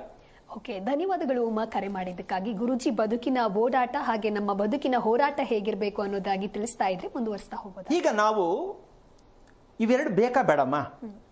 ಹೋರಾಟ ಅಂದ್ರೆ ನಾವು ಹೇಳ್ಕೊಳ್ಳೋ ಹೋರಾಟನೇ ಬೇರೆ. ಏನು ಅಂದ್ರೆ ಬದುಕು, ದುಃಖ, ನೋವು, ಸಂಕಟ, ರೋಗ, ಈ ಹೋರಾಟ ಅಲ್ಲ. ಅದೊಂದ್ ಕಡೆ ಹಾಕ್ಬಿಡಿ. ಏನು ಅಂದ್ರೆ ನನ್ಗೇನು ಆಗಿಲ್ಲ, ನನ್ಗೇನು ಆಗೋದೇ ಇಲ್ಲ ಅಂತ ಅನ್ಕೋಬೇಕು. ಯಾವುದೋ ಕಾಯಿಲೆ ಬಂದಿರ್ಬೋದು ಅಂತ ಇಟ್ಕೊಳ್ಳೋಣ. ಆ ಕಾಯಿಲೆ ನನಗೆ ಬಂದಿದೆ ಅಂತ ಅನ್ಕೊಳ್ಳೋದು ಯಾಕೆ? ಸೊ ಅದನ್ನ ಓಡಿಸ್ಬೇಕು. ನಾವು ಕಾಯಿಲೆಯನ್ನ ಓಡಿಸ್ಬೇಕು, ಹೌದಲ್ವಾ? ಯಾರು ಓಡಿಸ್ಬೇಕು? ಡಾಕ್ಟ್ರಾ? ನಾವೇ ಓಡಿಸ್ಬೇಕು. ಈ ಓಡಿಸೋದು ಕಲಿಯೋದೇ ನಿಮ್ಗೊಂದು ದೊಡ್ಡ ಸಾಹಸ. ಇದೇ ಹೋರಾಟ. ಕಾಯಿಲೆಯನ್ನ ಓಡಿಸುವ ವಿಧಾನ ಯಾವುದು? ಬನ್ನಿ ಸ್ವಾಮಿ, ಅಖಾಡದಲ್ಲಿ ಕೂತ್ಕೊಂಡು ಮಾತಾಡೋಣ. ಅಖಾಡದಲ್ಲಿ ಕೂತ್ಕೊಳ್ಳೋಣ ಅಂದ್ರೆ ನೀವು ತಿಳ್ಕೋಬೇಕು ಎಷ್ಟು ಚಾಲೆಂಜ್ ಆಗೈತೆ ಈ ಕಾರ್ಯಕ್ರಮ ಅಂತ. ಅಖಾಡಕ್ಕೆ ನೀವು ರೆಡಿ ಇರಬೇಕು. ಹಿಂದಕ್ಕೆ ಹೋದ್ರೆ, ಯೋಚನೆ ಮಾಡಿದ್ರೆ, ಅನುಮಾನ ಮಾಡಿದ್ರೆ ನೀವೇ ಅನುಭವಿಸೋದು. ಯಾವುದೇ ಕಾರಣಕ್ಕೂ ನಮ್ಮ ಹೋರಾಟ ಒಳ್ಳೆಯದಕ್ಕಾಗಿ ಹೋರಾಟ ಆಗಬೇಕೆ ಹೊರತು ಯೋಚನೆ ಮಾಡೋಕ್ಕೆ, ರೋಗ ಬರ್ಸ್ಕೊಂಡು ಕೂತ್ಕೊಂಡು ಕೊರಗಕ್ಕೆ ಹೋರಾಟ ತಪ್ಪು. ಗಂಡ ಹೆಂಡತಿ ಬದುಕೋದೇ ಒಂದು ಹೋರಾಟ, ತಪ್ಪು. ಬದುಕಿನ ಹೋರಾಟ ಯಾವುದು ಅಂದರೆ ಪರಿವರ್ತನೆ, ಬದಲಾವಣೆ ಮಾಡಿಕೊಳ್ಳುವುದೇ ಹೋರಾಟ. ಆ ಬದಲಾವಣೆ ಆಗಬೇಕಂದ್ರೆ ನೀವು ಓಡಬೇಕು. ಬೆಳಿಗ್ಗೆ ಎದ್ದು ಓಡಬೇಕು. ಅಯ್ಯೋ ನನ್ನ ಕೈಲಿ ಆಗಲ್ಲ ಅಂದರೆ ಆಗಲ್ಲ. ಅಂದರೆ ಎಲ್ಲರೂ ಓಡಿ ಅಂತ ಅಂದ್ಕೊಳ್ತಾ ಇಲ್ಲ. ಕಾಲು ನೋವಿರೋರು, ಮಂಡಿ ನೋವಿರೋಲ್ಲ ಓಡಕ್ಕೆ ಹೋಗಬೇಡಿ. ವಿಚಾರ ಇಷ್ಟೇ, ಓಡುವುದು, ಹೋರಾಡುವುದು, ಇವೆರಡೇ ನಿಮ್ಮ ಜೀವನದ ಸತ್ಯ. ಇದು ಜೀವ ಮತ್ತು ಜೀವನಕ್ಕಿರ್ತಕ್ಕಂತಹ ಸತ್ಯ. ಇದನ್ನ ಪ್ರಯತ್ನ ಮಾಡ್ತಕ್ಕಂತಹ ಒಂದು ಲೆಕ್ಕಾಚಾರಕ್ಕೆ ನಾವು ತುಂಬ ದೂರ ಇದ್ದೀವಿ. ಯಾಕೆ ಅಂದರೆ ಶರೀರ ಎತ್ತಕ್ಕಾಗಲ್ಲ, ಬೆಳಿಗ್ಗೆ ಬೇಗ ಹೇಳೋಕ್ಕಾಗಲ್ಲ, ರಾತ್ರಿ ಬೇಗ ಮಲಗೋಕ್ಕಾಗಲ್ಲ, ಊಟ ಕರೆಕ್ಟ್ ಟೈಮ್ ಮಾಡೋಕ್ಕಾಗಲ್ಲ ಅಂತಕ್ಕಂತಹ ವಿಚಾರವನ್ನು, ಒಂದು ದೊಡ್ಡ ಜನ್ಮಾಂತರದ ವಿಷಯವನ್ನು ಏನು ಮಾಡ್ಕೊಂಡಿದ್ದೀವಿ ಅಂದರೆ, ದೊಡ್ಡ ಟಾಪಿಕ್ ಇಷ್ಟರೊಳಗಡೆ ಎಲ್ಲ ಸೇರ್ಕೊಂಡಿದೆ.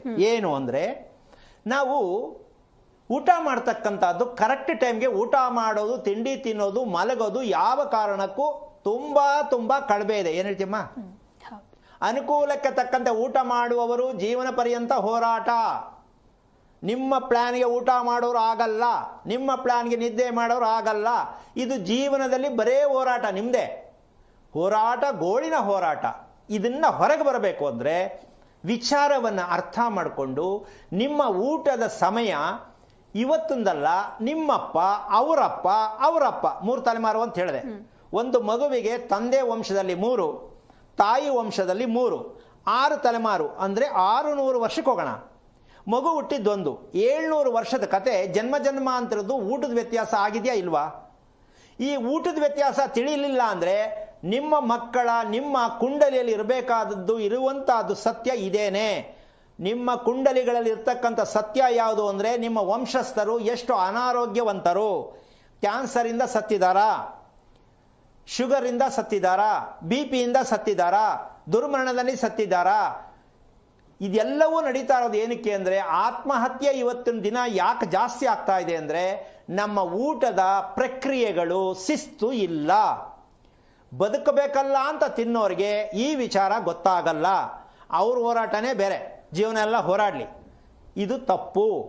ನಮ್ಮ ದೇಹಕ್ಕೆ ಶಕ್ತಿ ಬೇಕಂದ್ರೆ ಈ ರೀತಿಯಾಗಿ ನಡೆದು ಬಂದಂತಹ ಈ ಸಂಪ್ರದಾಯವನ್ನು ನಾವು ಅದನ್ನು ಬದಲಾವಣೆ ಮಾಡಬೇಕಾ ಬೇಡವಾ? ಮಾಡಬೇಕು. ನಾವೇನು ಹೇಳ್ತೀವಿ ಅಂದರೆ, ನಮ್ಮ ಅಪ್ಪ ಹೇಳ್ದ ನಾನು ಮಾಡ್ತೀನಿ, ನಮ್ಮ ತಾತ ನಮ್ಮ ಅಪ್ಪನಿಗೆ ಹೇಳ್ದ ಅವ್ನು ಮಾಡ್ತೀನಿ. ಈ ಅಭ್ಯಾಸವನ್ನು ಬಿಟ್ಟರೆ ನೀವು ಹೋರಾಡಬೇಕಾಗಿಲ್ಲ. ಇಲ್ಲ, ನಾವು ಮೊದಲಿಂದ ನಡ್ಕೊಂಡ್ಬಂದ್ಬಿಟ್ಟಿದ್ದೀವಿ, ಏನೂ ಮಾಡೋಕ್ಕಾಗಲ್ಲ. ಆಮೇಲೆ ಇನ್ನೊಂದು ಸಮಸ್ಯೆ ಬರುತ್ತೆ. ಸ್ವಾಮಿ ನಾನು ರಾತ್ರಿ ನೈಟ್ ಕೆಲಸಕ್ಕೆ ಹೋಗ್ಬೇಕು, ಇವ್ರಿಗೇನು ನಾವು ಹೇಳೋಕ್ಕಾಗಲ್ಲ. ಆಮೇಲೆ ರಾತ್ರಿ 12 ಗಂಟೆ ಆಯ್ತು ಮನೆಗೆ ಹೋಗೋದು, ನಮ್ಗೆ ಬಸ್ ಸಿಕ್ಕಲ್ಲ, ಟ್ರೈನ್ ಸಿಕ್ಕಲ್ಲ, ಈ ಪ್ರಾಬ್ಲಮ್ಗಳು ಜಾಸ್ತಿ ಇರ್ತಾರೆ. ಅವ್ರಿಗೇನು ಹೇಳೋಕ್ಕಾಗಲ್ಲ. ಯಾಕೆಂದ್ರೆ ಅವರು ಓಡಾಟ ಯಾವುದ್ರಲ್ಲೇನೆ ದುಡ್ಡು ಮಾಡೋಕ್ಕೆ, ಸಂಪಾದನೆ ಮಾಡೋಕ್ಕೇನೆ ಇದ್ದಾರೆ ಅಂದರೆ ನಾವು ಅವ್ರನ್ನ ರಿಪೇರಿ ಮಾಡೋಕ್ಕಾಗಲ್ಲ. ನಮ್ಮ ಕಾರ್ಯಕ್ರಮದ ಪೂರ್ಣ ಉದ್ದೇಶ ಎಲ್ಲವನ್ನು ಬಿಟ್ಟು ದೇಹವನ್ನು ಚೆನ್ನಾಗಿಟ್ಕೋಬೇಕು, ಮನಸ್ಸನ್ನು ಚೆನ್ನಾಗಿಟ್ಕೋಬೇಕು. ಗಂಡ ಹೆಂಡತಿ ಯಾವಾಗಲೂ ಸದಾ ಪ್ರೀತಿಸ್ತಾನೇ ಇರಬೇಕು. ಪ್ರೀತಿ ಕಮ್ಮಿ ಆಗಬಾರ್ದು. ಅವರಿಗೆ 100 ವರ್ಷ ಬಾಳ್ಕೊಡುತ್ತೆ. ಪ್ರೀತಿ ಇಲ್ಲದಾಗ ಶಕ್ತಿ ಇಲ್ಲ, ಶಕ್ತಿ ಇಲ್ಲದಾಗ ಆಯಸ್ಸಿಲ್ಲ.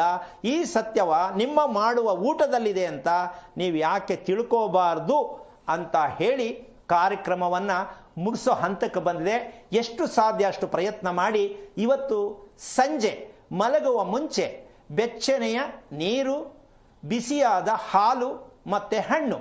ಅಯ್ಯೋ ಹಣ್ಣು ತಿನ್ನೋ ಕಾಸಿಲ್ಲ ಅಂತ ಅನ್ಕೋಬೇಡಿ, ಸಾಲ ಮಾಡಾದರೂ ತಿನ್ನಿ, ಸಾಲ ಆದರೂ ಪರವಾಗಿಲ್ಲ, ಅದು ನಿಮ್ಮ ದೇಹಕ್ಕೆ. ಯಾರಿಗೋ ಸಾಲ ಕೊಡಿಸ್ಬಿಟ್ಟು ಎಲ್ಲೋ ಹೋಗ್ಬೇಡಿ, ನಿಮಗೋಸ್ಕರವಾಗಿ ಸಾಲ ಮಾಡಿ ಅಂತ ಹೇಳ್ತಾ ಇಲ್ಲ. ಆ ಪರಿಸ್ಥಿತಿ ಇದ್ರೂ ಹೆದರ್ಕೋಬೇಡಿ. ನೀವು ಚೆನ್ನಾಗಿದ್ರೆ 10 ಪಟ್ಟು ಚೆನ್ನಾಗಿರ್ಬೋದು ಅಂತ ಹೇಳ್ತಾ ಕಾರ್ಯಕ್ರಮನ ಮುಗಿಸ್ತಾ ಇದ್ದೀನಿ. ಜೈ ಶ್ರೀರಾಮ್. ಓಕೆ ಗುರೂಜಿ, ಇನ್ನು ಜನ್ಮಾಂತರದ ಕುರಿತಂತೆ ಸಾಕಷ್ಟು ವಿಚಾರವನ್ನು ನಮ್ಮ ವೀಕ್ಷಕರಿಗಾಗಿ ಹಂಚಿಕೊಂಡಿದ್ದೀರಾ. ಧನ್ಯವಾದಗಳು ಗುರೂಜಿ ಕಾರ್ಯಕ್ರಮಕ್ಕೆ ಆಗಮಿಸಿದ್ದಕ್ಕಾಗಿ. ನೋಡಿದ್ರಲ್ವಾ ವೀಕ್ಷಕರೇ, ಪರಿವರ್ತನೆ ಜಗದ ನಿಯಮ, ಬದಲಾಗಬೇಕಾಗಿರೋದು ನಮ್ಮೆಲ್ಲರ ಕರ್ತವ್ಯ ಅನ್ನುವಂಥ